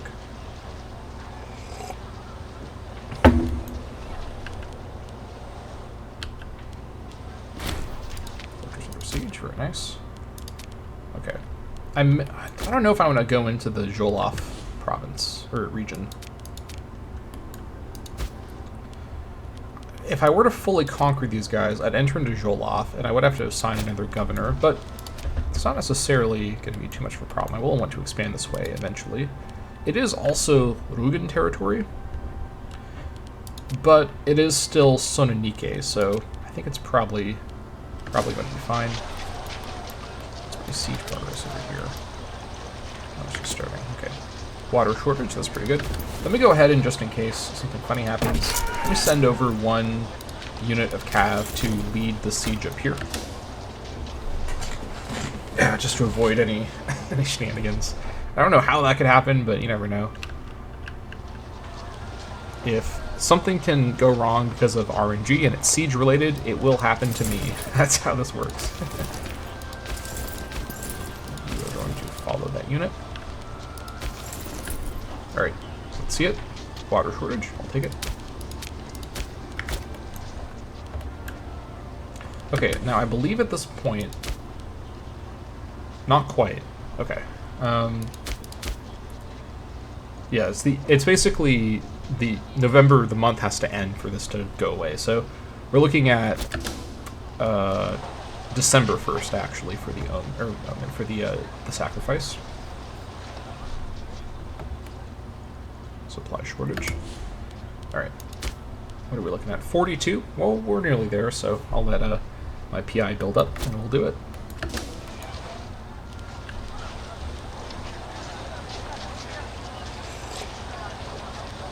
Alright, the sacking of Ghana. Labadeado Bolsa has led his men to glorious victory during the siege of Ghana. The enemy flee in disgrace, and all that is left is to decide on how to treat the residents within. Needless to say, these spoils of war likely to cause those back in Timbuktu to admire Labadeado greatly, believing that such wealth in the hands of one man could cause problems in the future. Let the looting be gentle. This is same religion. Well, nearly not, but it is still technically same religion. It's on the border. And same culture group area, so let's be gentle. And incidentally, Ghana, although the namesake of the region is just a plains tile, it's not likely to be. It's also not even on the river, so not likely to be a city long term, for what that's worth. Okay, having done that, let me go ahead and actually have. Let me split away. Oh, hold on. Attach. You stop doing that. You come down to Goomba to grab that really quick and then come back up. You, actually 2.5k.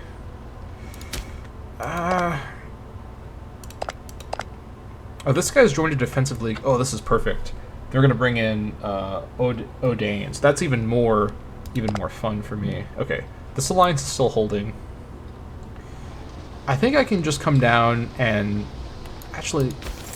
Here's what I'm going to do. I'm going to have my main levy actually come to Dia and just recover their food for a couple months and prepare for war in the south. While these guys up here, you go grab Goombu and then come over to join. Actually, then come back up here and we finish this off. Then we come back over, regroup in Dia, and prepare for war with Shoma and Segu and their allies. It'll be 2 different wars. Pretty efficient stuff. As long as these guys don't win the siege, well, these guys aren't here, but they shouldn't, so should be fine. And as long as no more mercs show up unexpectedly to throw everything out the window, but I think we will be okay. Also, very ready for roads. These tiles are really big, so it takes a very long time to move around here. Okay, we can just move straight back. That's perfect. Okay, come on down here. 6. What's my... Okay, 78%. It was better earlier, but this is still pretty good.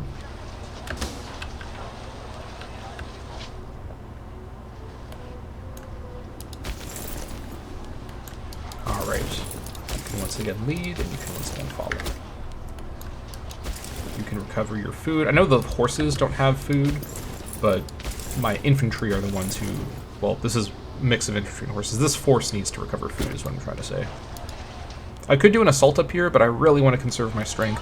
I can basically power out the last couple of wars here with assaults, so I'm trying to play this first war especially very, very, very carefully, very conservatively, as I've said a number of times. But I just want to avoid what happened last time happening again if I can. Ooh, here comes the Ghana force. They actually can't. They need 500 to retake. Okay, they do have more than 500, as it turns out. So that's a bit of a shame. I could leave a skeleton crew here and then go to Goomba, but I have to go through Ghana, so it'd be a little bit tricky. I can't split the mercs. I may just have to retake Goombu, I should say, after I take Nyata, but these forces aren't going to be displacing this merc force no matter what. Nor will they be able to even siege Ghana. They can re-siege Goombu, but that's about it. I guess they could go around and try to do other stuff, but not too worried. 50? Okay. They're just going to go straight through it. They're going to go to... they are going to go through the uncolonized. Okay, interesting. Smart AI behavior. I don't know exactly where they're going, but they are going somewhere. As long as they don't retake Gumbu, I can just win the war once this siege is done. And that'll be... Okay, I guess they're going... From Akumbo, they should have to go into Ghana, right? For fort coverage purposes? I don't know why they wouldn't just go straight to Ghana from this side, but... Okay, I don't know what they're doing at all.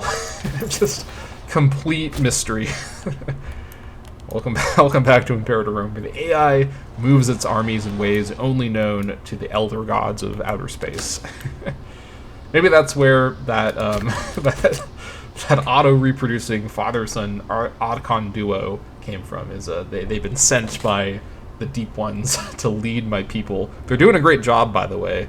Maybe that's what the God of Light was actually all about. It was secretly a Lovecraftian situation. But I mean, if this is if I have to provide Timbuktu to the elder gods to get leaders like this, come on in, Cthulhu. You're welcome here anytime. I'll do it. I'm ready for some more coffee. Red supply shortage. Both hands off the keyboard to pour this coffee. That's how confident I am. Alright, they're going to try to siege Ghana. That's an interesting choice. They're going to need 2k to siege it. Right? They should need 2k to siege it. I guess we'll see if the AI, for some reason, is allowed to siege it. It is pretty poorly garrisoned because I just conquered it super recently, but I don't think they really have any game plan. I think they're just wandering around kind of aimlessly trying to figure something out. Also, let's go ahead and grab Divine Sacrifice as quickly as we can here. Alright, this will keep us in the high stability range. This is helping a lot with our research, by the way, so I want to make sure that we don't neglect that. Current efficiency cap is 125%. Okay. Research efficiency is going to get worse after we finish this war, because we're going to add a lot of population that's not our native population. But we'll enjoy it while we have it. Hopefully next episode we get some of those first developments we can take advantage of. Alright, getting our food back, nice and slowly. Alright, they're sieging it again, not going to matter. How are the parties feeling? Okay, Democrats are static, oligarchs are declining slightly. Not the best situation, but trads are gaining approval, so they're going to hopefully balance things out. They're also gaining a lot of control. They're starting to seriously contest the oligarchs for control. I'm fine with this. I don't mind traditionalists being in charge. Yeah. Alright, 35% progression. Let's see it. Look at that. Sacking of Niata. Labadedo from his one single dying horse he is sitting upon, I guess. Who's left in this horse force? 375. They've got 125 horse force corpses that they need to not look at. Anyways, led his men to glorious victory during the siege of Niata. The enemy flee in disgrace, and all that is left is to decide on how to treat the residents within. Needless to say, these spoils of war are likely to cause us back in Timbuktu to admire Labadedo greatly, but leaving such wealth in the hands of one man could cause problems in the future. Okay, we're going to loot gently, of course. Actually, are we? Yes, we are going to loot gently. Okay, that's the end of the war. Super peace. Okay, I'll be taking all of this. But do I take the stuff in the other region? That's the part I'm not as sure about. It's another 2, probably it's going to round up to like 2 to 3. It's closer to 2. So another 2 AE, which I don't... The thing is, so the pro, like pros and cons, the pro of getting this is that I tag delete Niata, which means more nobles to sell to recoup my losses from buying the mercs. Although that is more tyranny. But I'd have to fight Niata either way. I could alternatively leave Niata and make them a subject. I can make them a tributary, tribal vassal, or feudatory, because they actually are a... Hold on. They're a settled tribe, and I'm surprised I can make them these other kinds of vassals. I would have assumed I could just make them a tribal vassal. Were I to make them a tribal vassal, I'd get 4% tribesman happiness, which could be kind of nice to have, honestly. I could then feed them land in this region over here, instead of taking it myself. And the best reason to do this, by the way, would be for them, as my vassal, remembering that they are Bedaic, is for them to focus on converting the Rugans instead of me having to do it, and they then deal with the problems there. But it is still Sononike territory, so having a vassal I can feed land to could be quite nice in that regard. And I get the bonus. But they don't need to be a tribal vassal for that. So I'm kind of open to the idea, to be honest, because this way I can limit my AE gain, and I could play with a vassal over here. It's kind of fun to do every so often. And having them deal with the wrong religion area would make a lot of sense, I think. So, tributary means I can integrate them. Well, hold on, no, it doesn't. I'm thinking of feudatory. So my options here, so tributary, I can't integrate them, and I would want to be able to integrate them later, so whatever I do, I want to be able to integrate them. I also don't think I can feed them land if they're tributary, so let's just take tributary off the options here. It's not going to be what I go for. So either tribal vassal or feudatory. So each one of these is paying in manpower, which either one would be fine. I protect them if they're attacked, that's fine. Limited diplomacy. Tribal vassal gives me the 4% tribes and happiness bonus, and they get some big civ bonuses, and they like me more and I like them more. Feudatory, I can integrate them later. They join me in wars automatically. I think I probably want them to be a feudatory. Now, this is not going to be too expensive on... yeah, because this is going to be... Well, hold on. I'm trying to remember. I think I can still get Nyata if I include this in the deal, because it's going to be in the list of demands. So it says Nyata's part of this deal. How does this work exactly? Do I still get Nyata, or do they get to keep it? It's not the end of the universe if they keep Nyata, but Nyata is technically part of my home region of Ghana. I'd prefer to have it. And I'm trying to remember if this deal... I think I would still get this. I'm still getting Nyata and Kulima, so I just think this is like... It's still counting Nyata, even though it wouldn't be part of the deal. I think this is the deal I go for. So they become my feudatory. I can then focus on expanding them in this area over here, the Jolof region, and have them be my western shields to help me fight all the Rugan people over here. I think that's the way to do it. And Nyata, for what it's worth, is, as I noted earlier, they're a tribe. They are Bedaic, so they are my religion, and as Sononikes, they are of my same culture group, so they are kin to my people, though not of my people directly. It'd be better if they were Bozo, so that way they'd be assimilating people to be Bozo as well, but can't have everything I want. I think I've killed all the Bozos, or I've nearly killed all the Bozos. There's a couple Bozo tags left, but they're mostly dead. Okay. I think I go for this deal. I'd prefer not to expand in this direction. I'm happy to expand south and east, because that's where the river continues. Not to mention, there's more gold this way. Let me double check my claim here. There is some gold in the west, I should say, but there's more gold to the south, and this direction is where my religion is located. So I think it makes sense to have a vassal heading in the west for me. So let's go with this deal. Okay, let's see how it goes. If they keep Nyata, it's not the end of the world. I'm going to integrate them eventually. I prefer to get it, so let's see how this works. Okay, I did get Nyata from them. That's good. The Sahelian local power of Esakane accepts our generous peace offer. Esakane Kulima to Timbuktu. Ghana Kulima to Timbuktu. Ghana Mema to Timbuktu. Nyata and Kulima to Timbuktu, and Nyata becomes a feudatory of Timbuktu. Okay, so now I do have the one diplomatic slot that I have being used with a feudatory, so good thing I have one, I suppose. Alright, let's go ahead and imprison the elites that we did capture. Very nice. And our nation has expanded. We also now control the territory of the desert, which makes our nation look a lot more bulky in a good way. Alright, we got Shonky Timbuktu. Very nice. Alright, let's go ahead and bring our forces down to Dia and prepare for war in the south. And let's let a day go by. Okay. Now, as for this new territory, we've got the Kulima province, which is mostly uncolonized, and it's also split with these guys over here.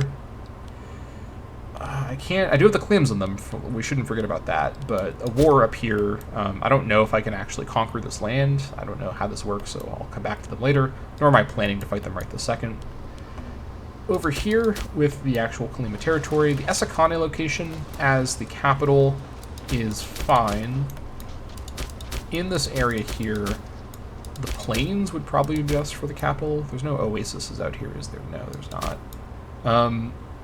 Although I think Esakane is right next to Gundam, so it's going to be right next to a city, so I don't think this is going to be a good location long term. It does have elephants, interestingly enough. I think a better spot might be... Well, Kolyma is further away, but it's still pretty close to Gundam. Toladi is pretty interesting, though. There's no rivers around here, so I can't get the river bonus. Nyata is near the river, but then there's there's river tiles over here, so I don't want to get too close over there. That being said, this territory over here is in that other region I'm not going to expand into super soon. Down here, I think for now what I do is, to save on money, I'm going to go ahead and destroy the fort in Nyata, destroy the fort in Ghana, and then otherwise, buildings-wise, we have a settlement. The Akumba Plains grain with the farm, that can stay. Sumpi with the provincial legation. I suppose that can stay, actually, for assimilation. And then we got spices here with a tribal settlement. That is fine to leave. Esakane, the fort can go. I'm just gonna leave the capitals where they are. I basically control tiny sections of these two provinces, and I'm not gonna bother setting up the capitals so basically, I guess long term speaking, with Gundam being a city, the best location in Kolyma to line up with Gundam would probably be Basekunu. It lines up with Gundam. I mean, Nyata would also work. Well, no, Nyata's a little too far away. So Ras El Ma. Hold on. I think Basekunu would probably be the best spot. Maybe. I'm not sure. I'll worry about that later. But at least in the south, I'm fairly sure that either Debugu or Alatona are going to be the best spots. I'm not sure. We'll come back to this later. A long time from now, very likely. Can I reach anybody yet? Nope. Of course not. Okay. At this point as well, I'm going to keep fort maintenance on, again, just to be safe. But I don't want to bankrupt myself with fort maintenance. Let's go ahead and continue.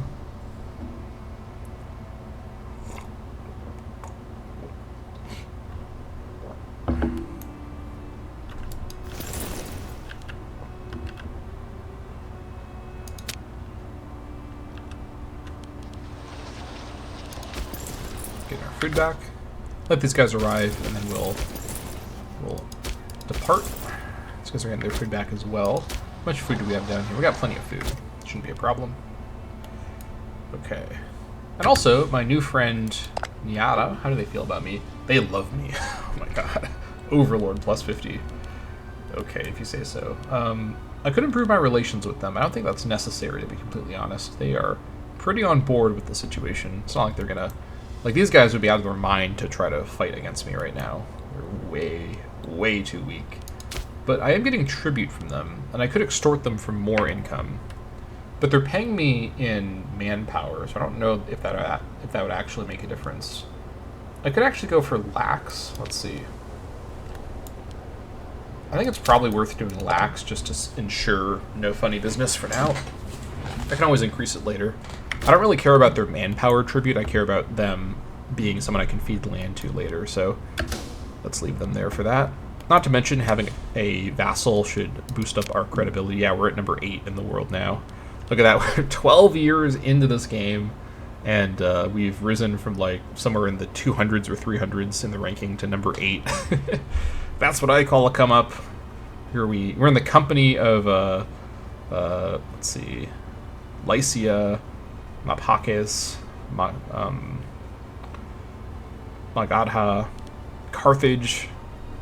Oh, Rome's not even up here. Where's Rome? Let's do a quick world situation. Oh my god. Oh, wow. Holy crap, Rome has been obliterated. Okay. I should have saved this for the end of the episode for 15 years in, but I wasn't expecting that. Alright, oh, they have an Etruscan king? Is this... Oh, this is this their historical Etruscan king? Because the Romans had Etruscan kings at the end of their monarchy. Are they going to have their republican, like, revolution soon? I think they might, honestly. I guess the Junii are going to rise up and overthrow the kings. I guess we'll see what happens. Either way, Etruscans are going crazy on the peninsula. What's going on in Hellas right now? Nothing too complicated out here. Got big Sparta. No surprises there.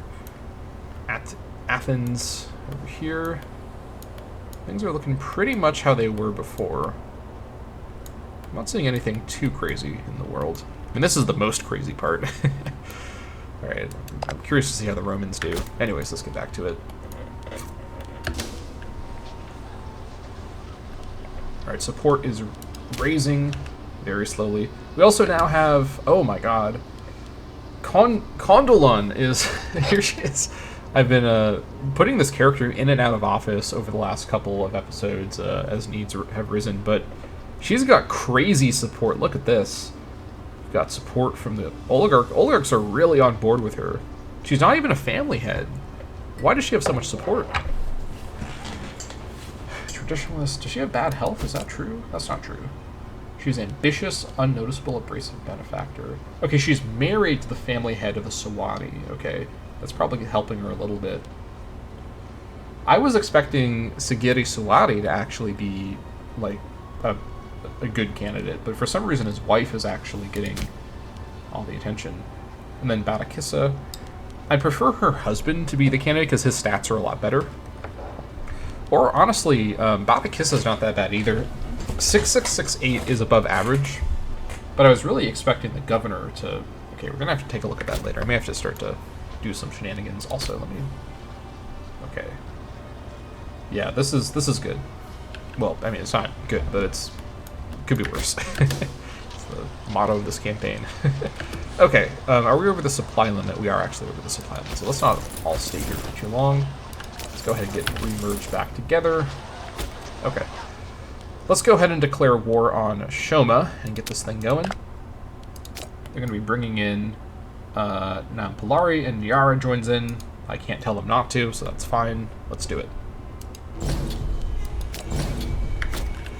Here we go. Also, the oligarchs should like that. I don't know if they actually do. We'll see. Okay. Attached to unit. What's our... Okay, I may just do an assault here right away to clear the way for an attack on Nampalari. We shall see. I have such strength that I kind of want to just power through. Oh, we're going to get a stack wipe as well as we arrive. Even better. Alright. Oh, they're going to full morale. That was the fastest stack wipe I've ever seen. Just millisecond levels of survival over here in Shoma. Alright. I am very tempted to assault. I would do some pretty serious damage. Now, the pro of assaulting is it reduces the size of my mercenary force and saves me some money. The con of assaulting is I then probably have to slow siege Nampalari. I guess the question would be, how expansive are my ambitions for a follow-up war?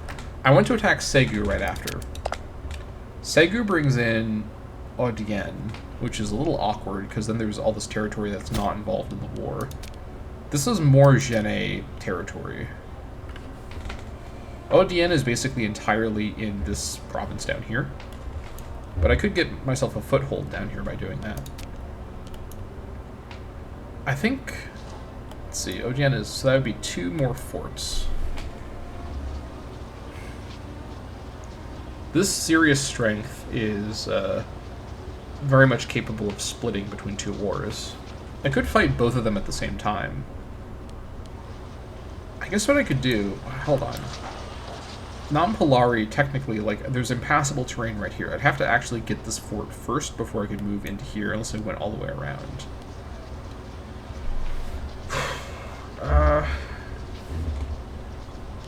I'd prefer to just use the strength to do multiple sieges at once, but I can't exactly get around the fort very easily.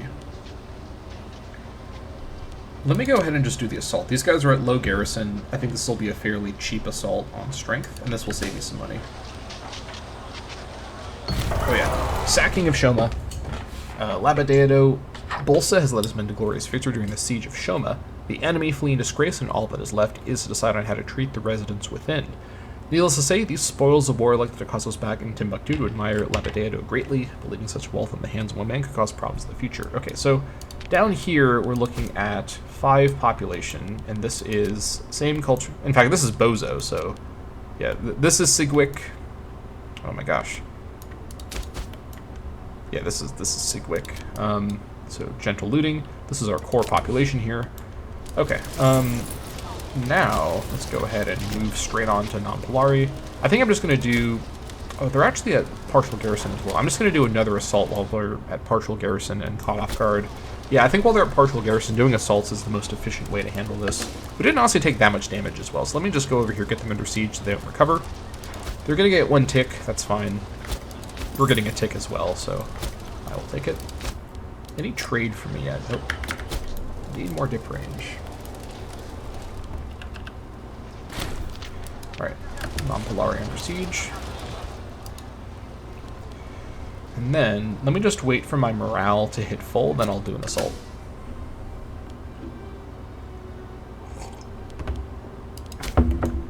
Meanwhile,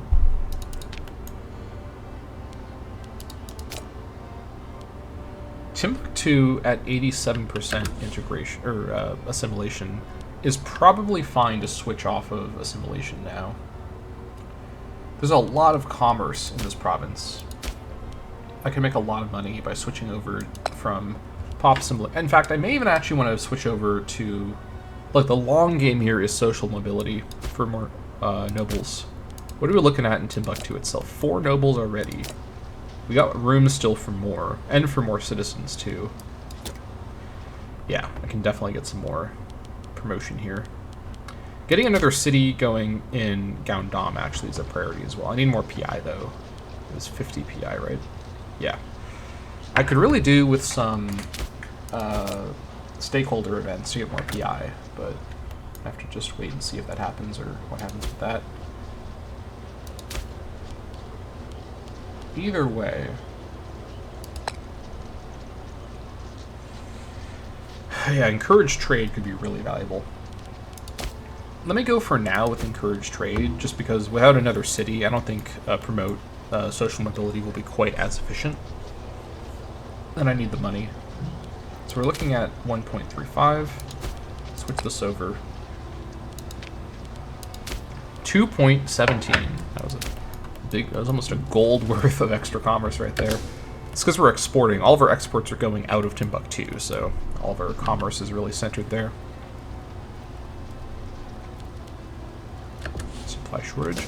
Give it 1 more tick, then we'll do an assault. Or actually, we're really close, but may as well just get the tick. I don't need to rush it like that. Okay. To the assault.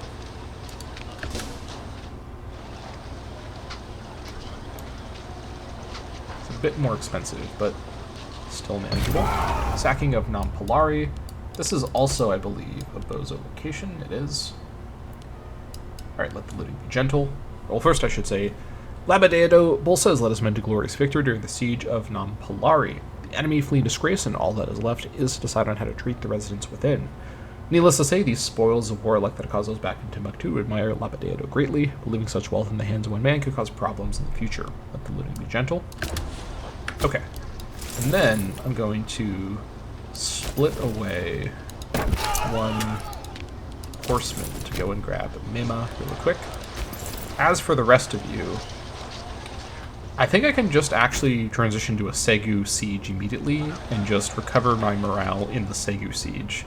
I wouldn't be able to get to... So if I were to... So I guess the question would be, do I recover morale fully, launch the Segu attack, and then assault, and then go straight for an assault on Odien right after? They wouldn't have time to fully restore their garrison by the time I got there. That'd be maybe 2 months of travel. That would probably be the most efficient way timing-wise. Because the thing is, I could then go from a Segu war to maybe one more war. But against who? I don't really have more claims ready to go. Who do I have stealth claims on? Okay, Segu, Shoma, and then the two up there. I could go for a war against those two, but I'm not sure if I can actually conquer their territory because of its distance. Maybe because it's... Well, I'm not sure. I could always make them vassals as one option, or just attack them and then just end the war in a white peace.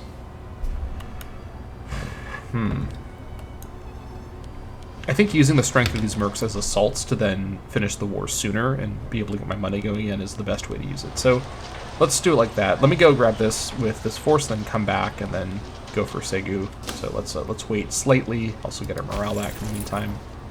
So to facilitate these assaults. At this point, we're just chewing through mercenary strength, which is totally fine.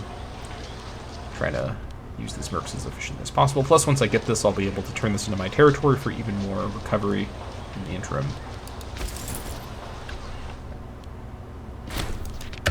Okay, you come on down here. Sue for peace. I will be taking all of this. Thank you. Alright. Showman, Gene to Timbuktu, Non-Polari, Mema to Timbuktu, and Non-Polari Gene to Timbuktu. Alright, the Showman and Non-Polari elite. Oh, you know what? I think I actually have prisoners still that I neglected to interact with earlier. I definitely did. Whoops. Alright, let's go ahead and do that now. Being a little careful about my tyranny as well. This you.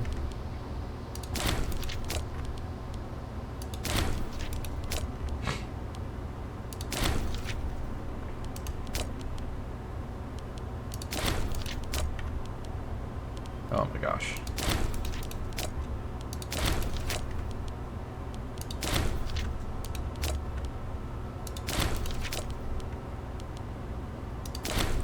Dems are not going to like all the tyranny gain, but I'll just have to deal with that. I need the money.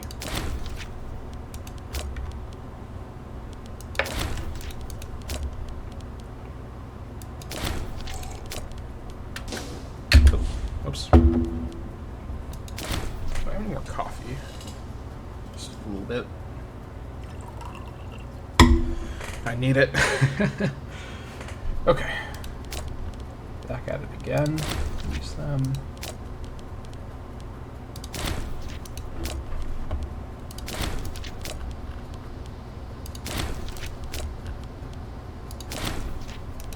Definitely have the money to build some cities, and I do want to build those cities while I still can progress the mission as well. I haven't forgotten about that. Oops.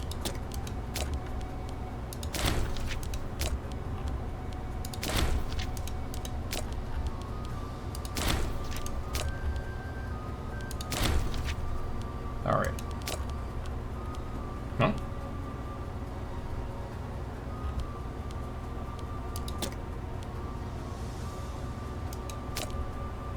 I can't sell this one. Why is that? Oh, she's not in prison. Why is she on the list? Oh, you know, because I just released her. That's why. Alright. Let's lock in here.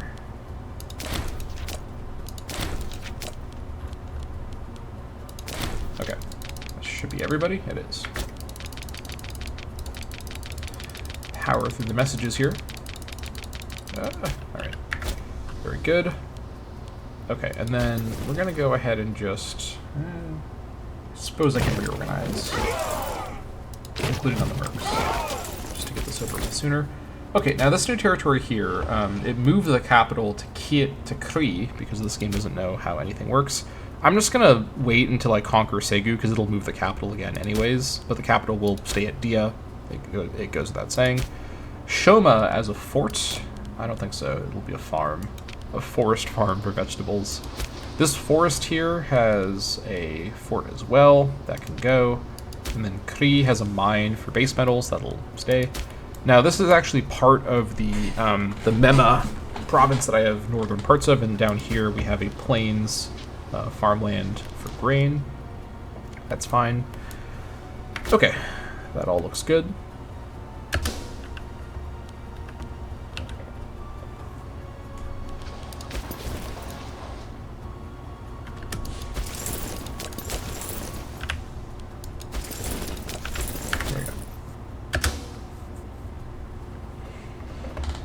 If these guys get their tick of recovery over the monthly tick.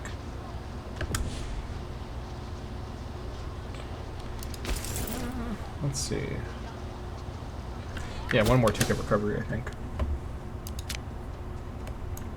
And for this war, I don't think I'll need fort maintenance. Let me just go ahead and lower it now. Just, I know I'm risking it a little bit, but I feel pretty confident I can pull this off. We also just got this impassable terrain added as well, so the nation expands even further, and we're about to expand a lot more in just a moment here.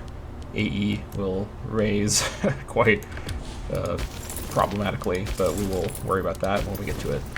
Alright, here we go. Segu and Odien will be in the war. I wish they were bringing in Bamako and or Kita or San, but I will get to them later. Alright, Segu, here we go. Take Jene, Yara will join, and Odien will join them. Alright, in we come. Nice and quick. Segu should have very little garrison, and hopefully we get to Odien pretty quickly before they gain their full garrison. Now, these guys are a little larger, but I'm not too concerned. They do have 22 bozos, but my 6 cohorts are coming from around 120-ish bozos, so we should be... Actually, we're going to have 7 because we just got more bozo population, so that's quite nice. Yeah, I think we should be fine. If I can get their fort assaulted really quickly before they raise their army, that'll be even better. March of time. Age finds us all in the end. Even the priests and surgeons shake their heads when confronted with the inevitable decline of the human body. As Labadeado Bolsa is finding out, he may not have much time left. Diphtheria, a horrible infection presenting unusual lesions, throat symptoms, and malaise. Not ideal. He is 79, which for this time period is very, very old. So I'm not too surprised. But I figure this may be... Oh, these guys are actually a tribe. No, they're an older republic, so... One cohort? Is that really your entire strength? You've got 23... Huh? 23, 22. Okay, I don't know what's going on there, but they should have more than one cohort. I don't know exactly what's going on with that. Very weird. But that's fine.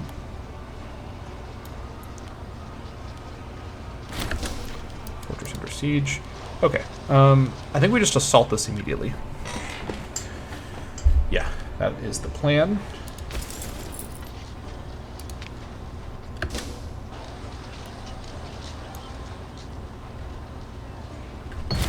Sacking of Segu. Labadeado Bolsa has led his men to glorious victory during the siege of Segu. The enemy flee in disgrace, and all that is left is to decide on how to treat the residents within. Needless to say, these spoils of war like that cause us back in Timbuktu to admire Labadeado greatly, but leaving such wealth in the hands of one man could cause problems in the future. Okay, so this is Bozo territory? Yeah, this is still Bozo territory. This is the last bit of Bozo territory, actually, so gentle looting it is. And we power on to Odien as fast as we can to close out the war. Then we'll have to go and grab Sanafulu as well. Just requires 500 men, not going to be a problem. Now, the Jene territory will be expanding, which means our long-standing Jene governor, Salamata Boinois, will continue to gain in power base, though not too quickly, so I think we're going to be okay. Alright, these guys are wandering off into the plains. Don't know where they're going, but it's not in the direction of any of my unfortified capitals at the moment, so I think we're okay.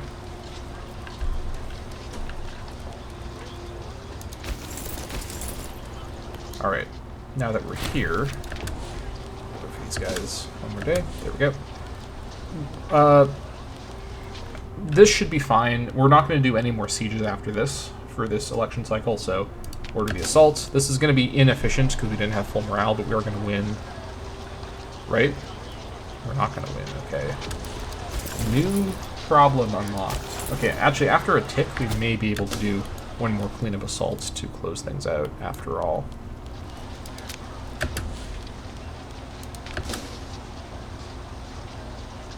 Almost. One more tick and we'll be fine. Yeah, we're we're rolling the dice, and the dice are rolling poorly. They're gonna grab Garma. Not ideal. Very not ideal, actually. Extremely not ideal. Please don't depopulate it. I'm scared that... Okay, yeah.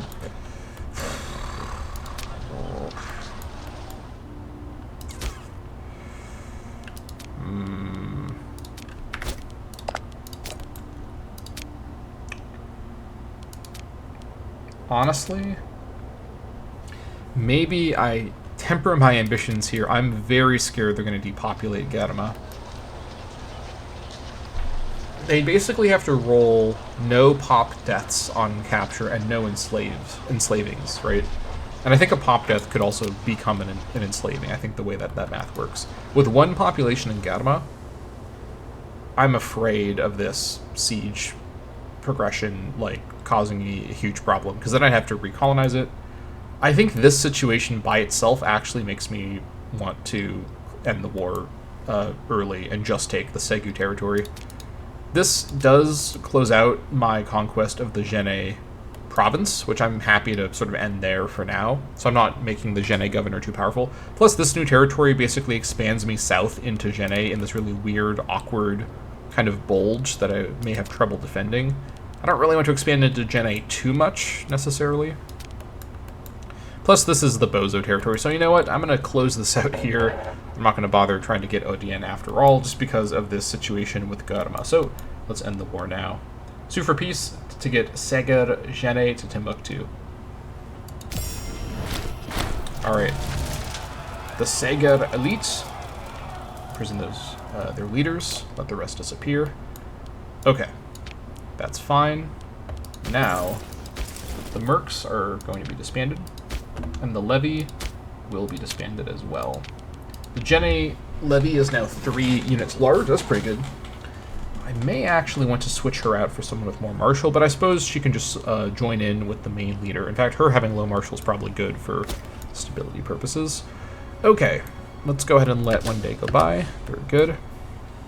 And take a look at my new holdings here. Now, it moved the capital to Sum, which is still not as good as Dia. So I'm just going to move the capital back to Dia.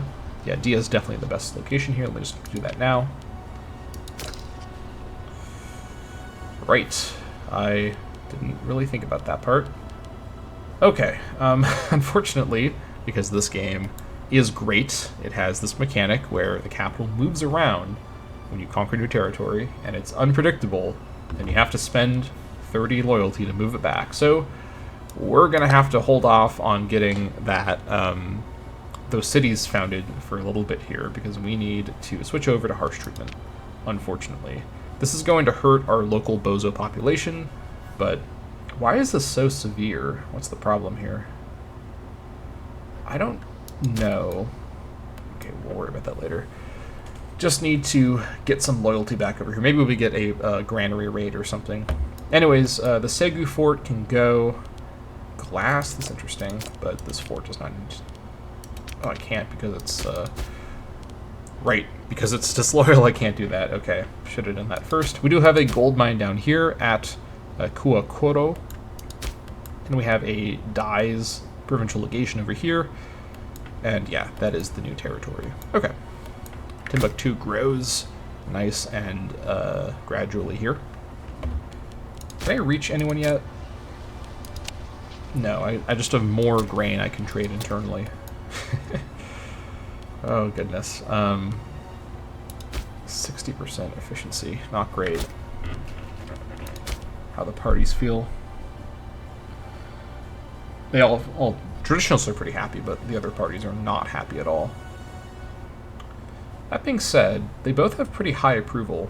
I don't know why the Democrats have gained so much approval, but they're really, really, really weak. So I think it's probably okay. As for this election prospect, I'd really prefer Sanpoko with her better stats. I mean, I'd prefer actually Condolan's husband, who has way better stats. And oddly enough, he doesn't have succession support. I don't know why the oligarchs are pushing for Condolan specifically.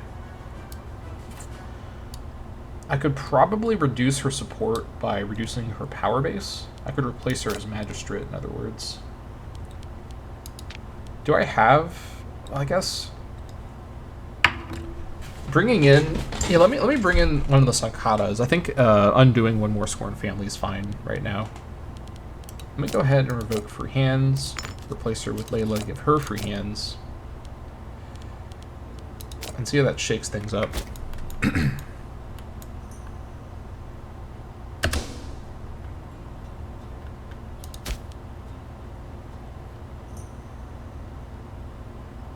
Alright, point 11 is a lot better. Still not great, but it's pretty close. It's only 29 of 100. Pretty close to 33, I should say. Yeah, that's unfortunate.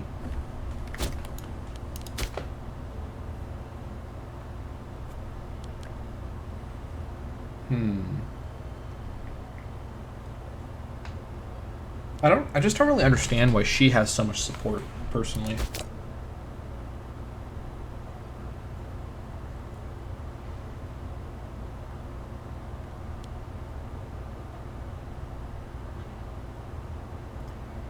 I mean, ambitious gives her Senate influence and prominence, but abrasive undoes a lot of that. I just don't really understand why the oligarchs are trying to push her as their candidate. I mean, she'd be okay. I mean, 8 charisma is kind of nice to help with my tyranny loss. I have a lot of tyranny right now. In fact, I'm about to gain some more tyranny. I may as well do that now. Alright, let's just quickly do this.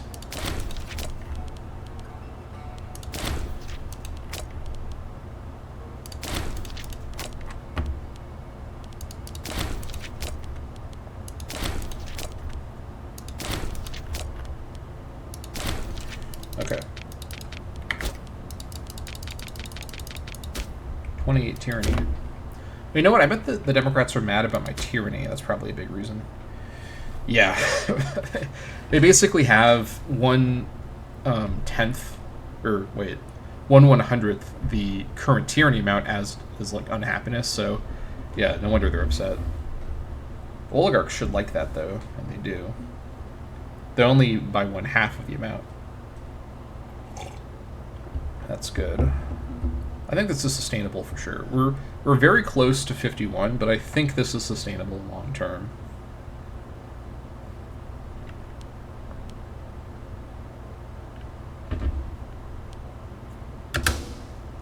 Let me give it a few months and see if that changes. I need to give myself a 5-year period to calm down on expansion. Plus, I'm running out of claims at this point to work with. All that's left is really the attacks up here that I'll need to research and see how that works when you have impassable terrain between. Maybe I can conquer them, and that'd be nice to expand my range to reach more people, but I'm pretty far from the Mediterranean.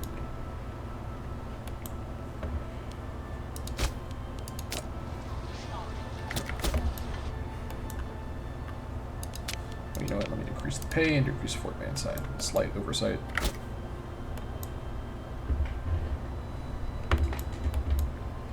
We're bringing in the money now, though. That's pretty good. I'm going to save it for now.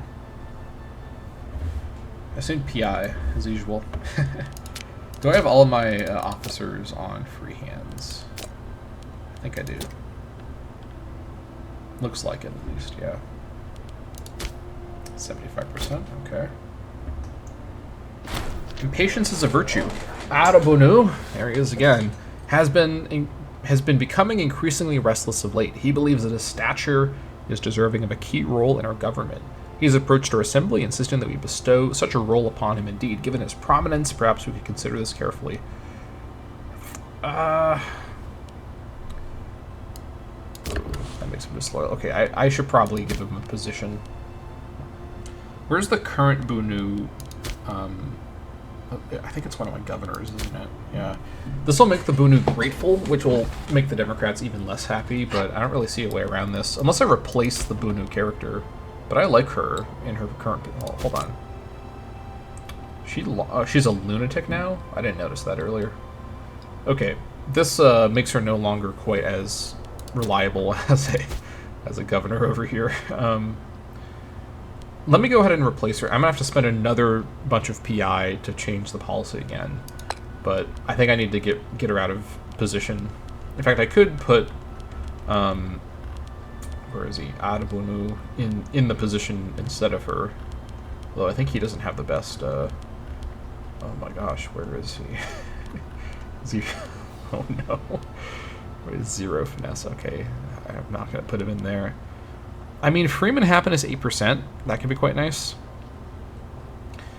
And slave output, but 1 finesse is very bad. All right, let me put him into some other office and then replace the Bunu governor, anyways. One of the Chielabeles probably. In fact, let me quickly remind myself what ours different qualities are. He's really bad at everything. Okay, great. Probably High Priest is going to cause the least damage. That is one of the Isawagan positions. I guess they can be scorned. That's okay.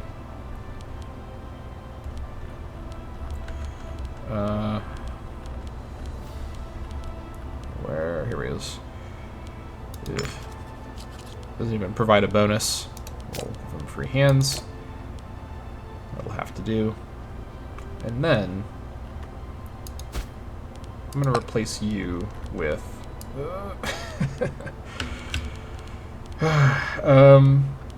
Akoi Isawagan with the 8 finesse. And he's merciful. I think we have ourselves a governor appointment right here. There we go.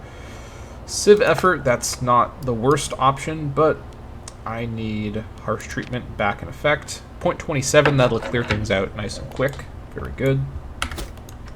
Okay. Now, having done all that, let's give it the tick and review with the party, see how they're feeling.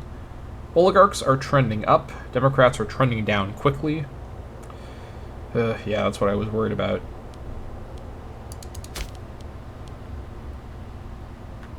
If I could get one more family scorned again, my life would be much easier. I need the Democrats not to be losing this much approval this quickly. It's because of my tyranny. I really am struggling to keep the Democrats on board because of the tyranny situation. I mean, I only have about a year and a bit, like a year and a couple months left in this term, but I'm nervous about the Democrats losing too much approval. That being said, their control is so low that honestly, oligarch approval and Democrat disapproval, I mean, given how high their approval is currently, their low, unless their control changes really dramatically with the election, I'm actually going to keep it as is. I'm going to change it in the next episode in the, at this point, traditional, like, hour-long opening of episode government reorganization process, but we'll wait and see how the election shakes things up. I really would prefer someone other than Kondolan to be the Archon. Like, I'd be fine with Sanpoko or any number of... In fact, Sanpoko is looking better and better. Did she get honest recently? I'm not entirely sure. What can I do to give her more support? Not entirely sure. I could smear Kondolan. Now, this will lose me approval with the parties whose approval matters right now. Well, the party with whose approval matters, but... And 2 tyranny is expensive to do this action.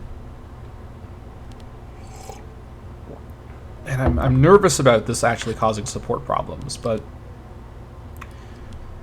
I really would like to get her out of the top spot for candidate. Close. Still okay, but close for sure. Alright, let's see if this changes things.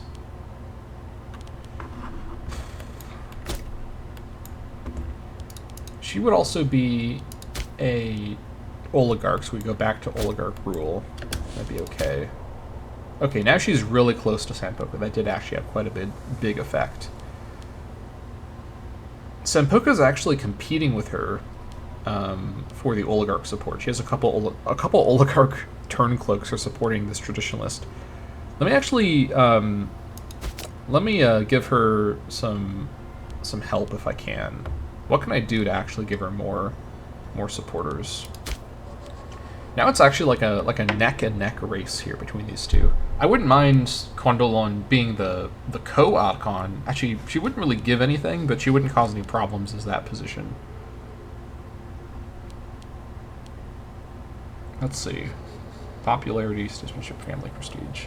I could reduce the Tielabelli prestige. In fact, I bet the reason Condolon has so much support is because I've been giving the Tielabellis a ton of power in this election cycle with my weird Tielabelli takeover plan. Let me actually damage their prestige a bit to reduce her standing, because it's really close right now. Although Sampoko would also be her, because this is also a Tielabelli character, so that actually wouldn't necessarily work.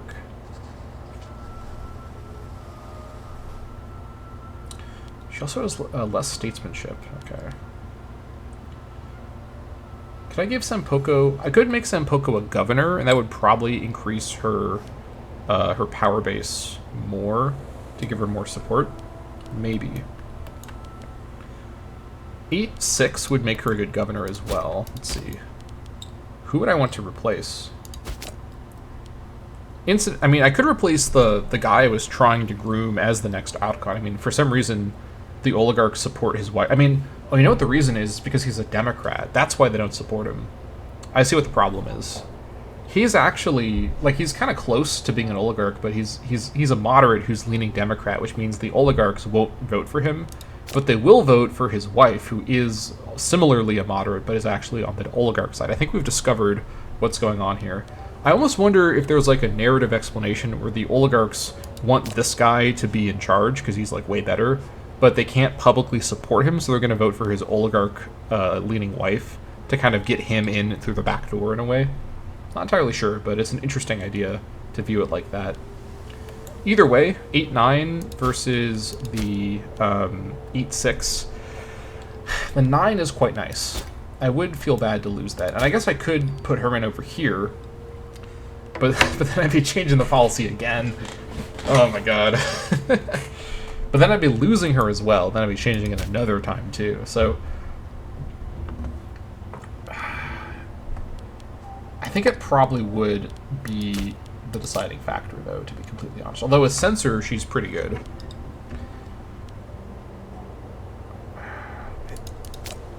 I think it's trending in the direction of her gaining the support, but just to make sure that the people's will is not actually deciding anything and I'm the one deciding things, I think I'm going to interfere here.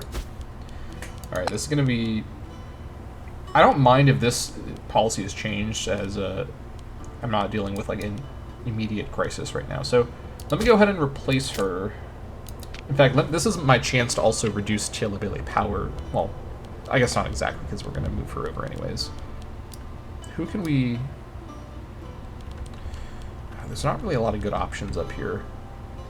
I guess I could put Condolon Tielabelli up here, but then she'd be gaining the power back, so that wouldn't really work.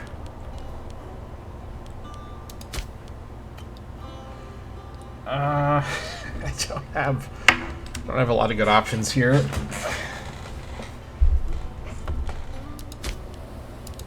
I guess at this point, really don't want more grateful families is the problem. Kaba Suwadi is so good, but I already have a Suwadi character used somewhere. Let me remind myself where. Oh yeah, this guy is the Suwadi character. So I would be... Oh, okay, so this is perfect. I can... The one Suwadi slot I can use, I can move to the office, basically, to switch it. So let's bring in Kaba. Give free hands. And then the governor, replace with... here she is. Okay, 90 loyalty. Encourage trade's totally fine. Yeah, that's completely fine. Okay. Oh my gosh, this episode. Just the amount of politics in this campaign. I actually really like that part of this campaign. This feels like so much more technically complicated than campaigns I've played before. And I don't need to play it like this. I could play a lot more casually, but understanding how deep these Republic mechanics actually go makes this a more fun campaign for me. Okay, we're almost there, but her power base is now a lot higher, which means she should, I think, have more succession support because she has more power base. Although I'm not sure if power base actually directly affects it. It says that it doesn't. But let's see here, statesmanship. We'll see. I could give her a cognomen. I think I'm gonna do that. This will give her more popularity. I think this is gonna be it. All right, we're really getting into the election meddling now, boys. All right, Sanpoko. For reasons that I'm sure you don't really follow, I'm really giving you a lot of support here. What are her traits, by the way? Rash, guileless, secure, and honest. Okay.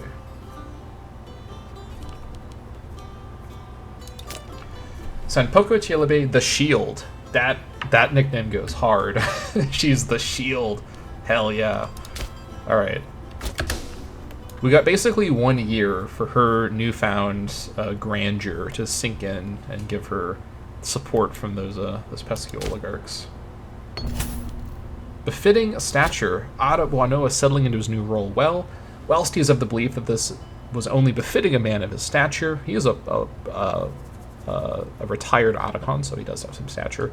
He has decided to show his gratitude by offering a small donation. Now, this previously gave me some nice money, so let's see what he's offering. 59 gold.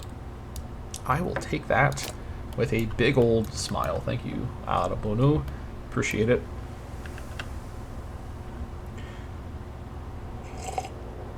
All right, 1 year to go. Let's see how things are looking on the tick.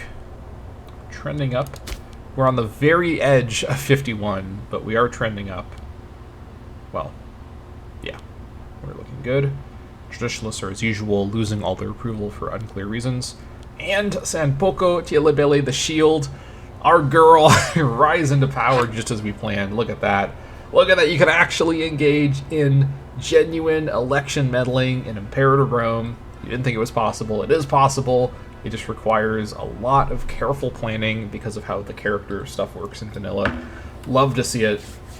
It's actually really fun, honestly, to play as a Republic because in my mod Hegemony, I have spent a lot of time trying to craft a balance for Republic gameplay. In my mod, it's called Polyarchies, Democracies, and Oligarchies, where it feels more clear what you're doing. So actually being able to see results from the very kind of obscure and cryptic mechanics of vanilla Republic, like meta, what do you say, so min-maxing is really satisfying. So that's a pretty healthy amount of succession support. She'll bring Condolan in as the co-Otacon, which is fine, and the Trads will stay in power. That's also fine. The open power is helping our economy quite a bit right now, so I am happy with that. Yeah, I am ecstatic that I've managed to pull this off. We just need this to stay in place for 1 more year here. The shield will protect us from bad Otacon stats. That's what we're all about here. Okay, very good. I guess while we're just kind of waiting around, let's see what else is happening in the world. Still have the Etruscan leaders of Rome. Interesting. Investment in... Oh, here's that investment event I was expecting to see sooner or later. Okay, so the Trads are pushing their agenda.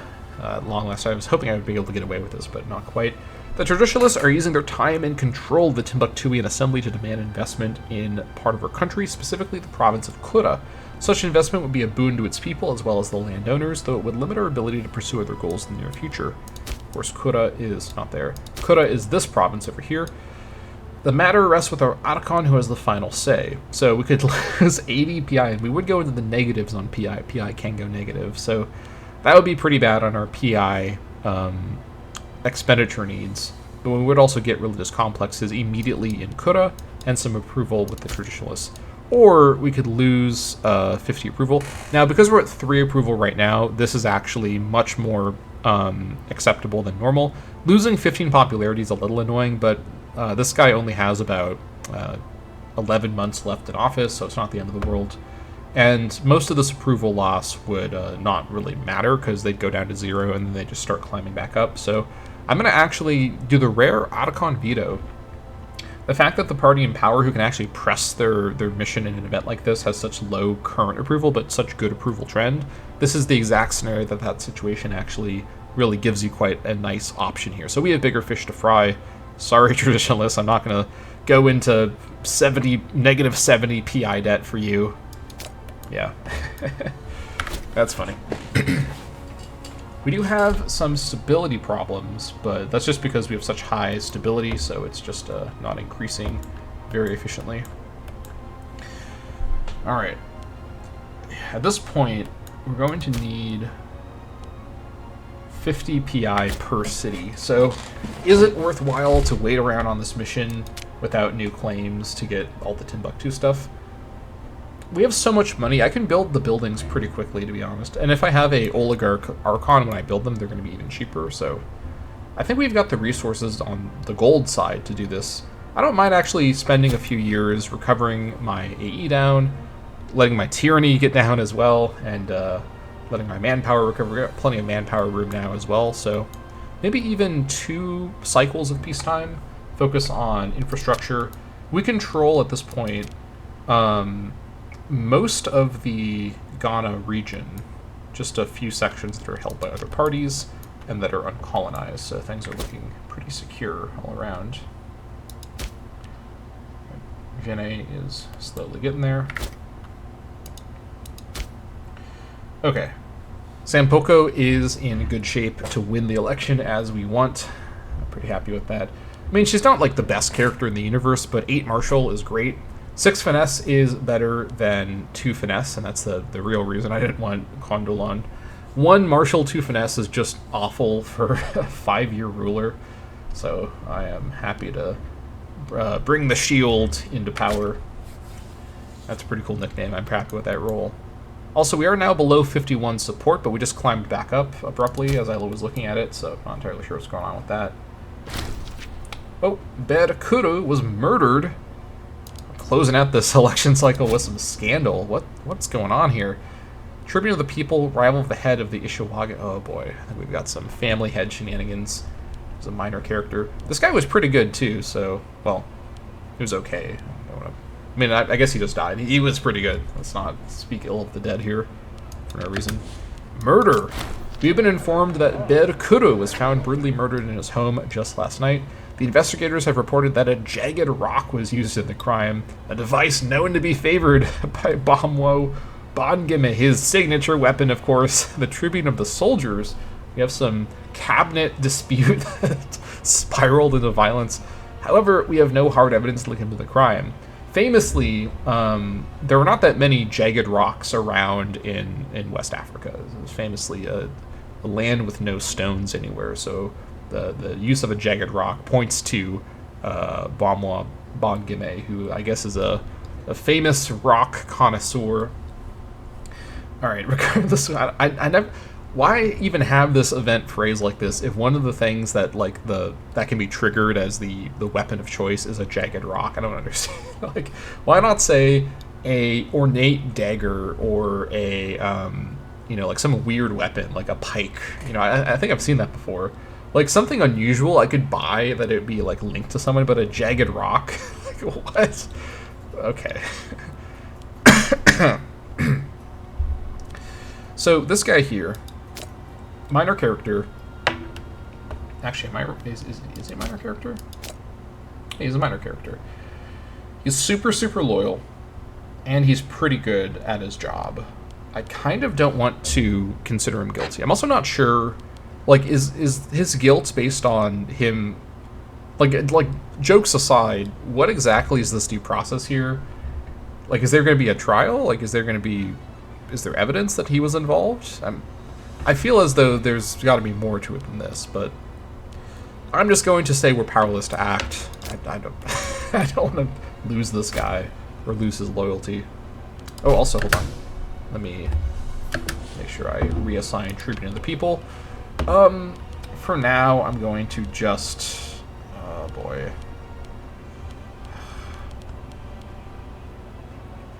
I don't have anyone good. Of course, it was a finesse position that I lost. Ugh. Really like to bring this guy in. He's so good, but the Democrats will be mad. I don't care. Actually, his loyalty is high enough. Free hands is not going to be worth it for the corruption. Let's just let the Dems get mad. Got one more grateful family. Sorry, Democrats. 41 per month? Jeez. A parlous state. There exists in Timbuktu a general feeling of dissatisfaction at the financial practices of Layla Sankara. This is my magistrate. Malicious rumors circulate painting a wild picture of the hordes of gold jealously squirreled away in the national treasury. She's not that bad. I mean, she's got a lot to learn, but she's a fairly new assignment. Ooh. Okay, hold on. Maybe I should have low oratory magistrates, because this is kind of a crazy option. So I could lose 10 popularity, which on her doesn't matter at all. Actually, it's on me, but I'm an outgoing Otacon, so it doesn't really matter. Or 30 gold for 6 stability, and my character gains 5 popularity. Okay, donate to the poor. Open up those pocketbooks, poppers. It's time for some money. I'll take your stability. 6 stability for that. Whew.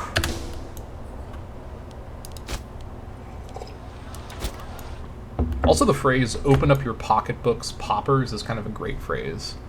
I don't know. Whenever I record these episodes, I always have so much like musical energy going on. I don't know what that's about. It's kind of like a chaotic neutral energy, but I guess I gotta exude it somewhere. Yeah. All right, on we go. Election is looking good. I don't have any idea who else may be in the running as a candidate who I could bring in instead of her, so I have to just roll with it. I'm fine with her coming in, but she won't bring any stat boosts to the main. Actually, no, that's not true. She will provide 1 more zeal, so that's worth a little bit of stab change. So I suppose that's not too bad. Yeah, things are looking pretty set in stone for the election, and we will enjoy a good leader with some solid peacetime stats. I may do a little bit of warring because she does have the 8 marshal, but without the ability to override most mercs, probably I'm going to try to take it easy. Recover. The 8 marshal is good if we need to defend ourselves, but no one's going to attack us. Realistically, we are way too strong for anybody in, honestly, Africa, or I should say in West Africa. If Mado could reach me, I'd be in huge trouble. These guys are very scary. And very rich, most likely. If I could reach them, then that would be quite the expedition to go all the way. If I just had navigable rivers that reached me over here, I'd be able to do something funny. But it's way too far. I think my best bet, honestly, is to get to the coastline and then, like, sail north towards Europe and North Africa. I mean, there's not a lot of territory around here to interact with. But there are some Greeks out here. They may have some wealth. A little bit, maybe. And some Carthaginians as well. Yeah. Okay. I mean, the real prize is in the Mediterranean, but that's really quite... What do we have here, by the way? Giant Basatis? They're allied with Carthage. What is happening? What is this cursed timeline in North Africa? Very strange. Also, we've got more breakdown happening up here. Okay. Interesting. Oh, Chaldeans are actually beating Medea. Interesting. Egypt looks very, very valuable.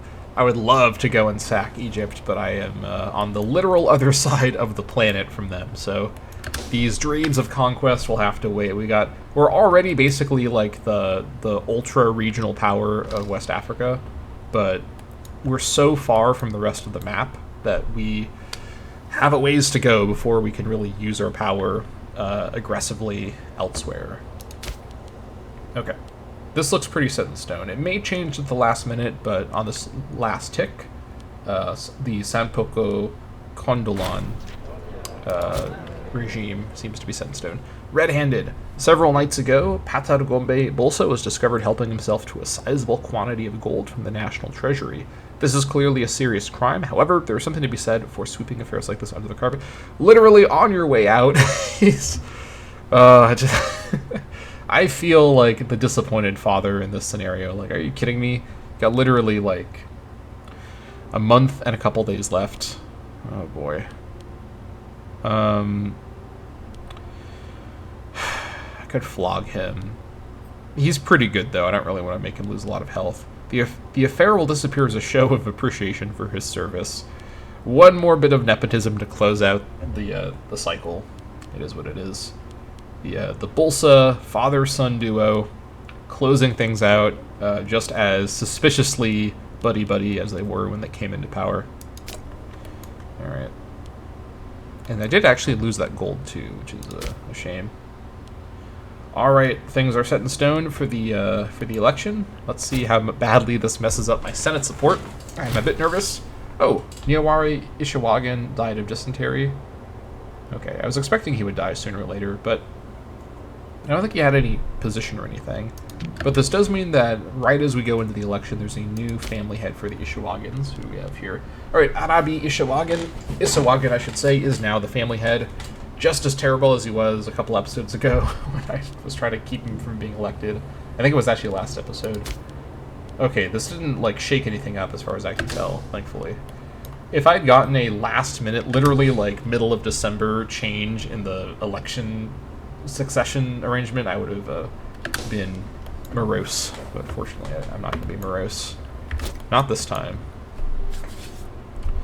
Alright, here we go.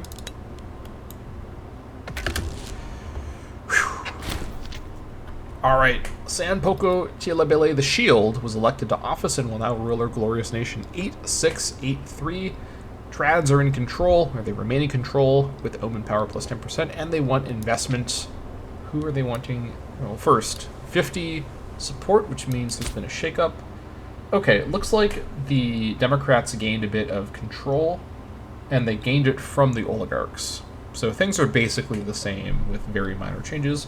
Also, the planned next election is going to be Salma Tielabele, our first Otacon coming back. This would be 20 years after he began his first term. And he'd be joined by Badak Kissa Tielabele. This pairing is okay. She'd be helping. I mean, this is going to change, so I don't even know why I'm looking at it right now. Oh my god. All the oligarchs are on board. This is rare oligarch uniform agreement. Even half the trads and half the Democrats. Like, what is this, like, Ronald Reagan-ass election situation? Like, look at this. This guy's sweeping the Timbuktu Electoral College. 100% oligarch support for this guy. I mean, this is likely going to change, but I've never seen succession support like this. What on earth has he done to get everyone so on board? I don't understand. I mean, he was the first Otacon, and he was successful. He's not even a family head. I mean, the Tielabele's are in a strong position right now, but I don't have any explanation for succession support like this. Okay, we're going to figure that out next time. This is this is not really a problem. I don't mind if this guy is elected in 5 years, but this is a puzzle for next time. Either way, we're going to, next episode, experience our first, not only our first female Otacon, but our first female pair of Otacons, with the Shield taking control of a Timbuktu in a pretty strong position with a lot of economic growth ahead and greatness to follow. So, thank you all so much for watching, and I'll see you all next time.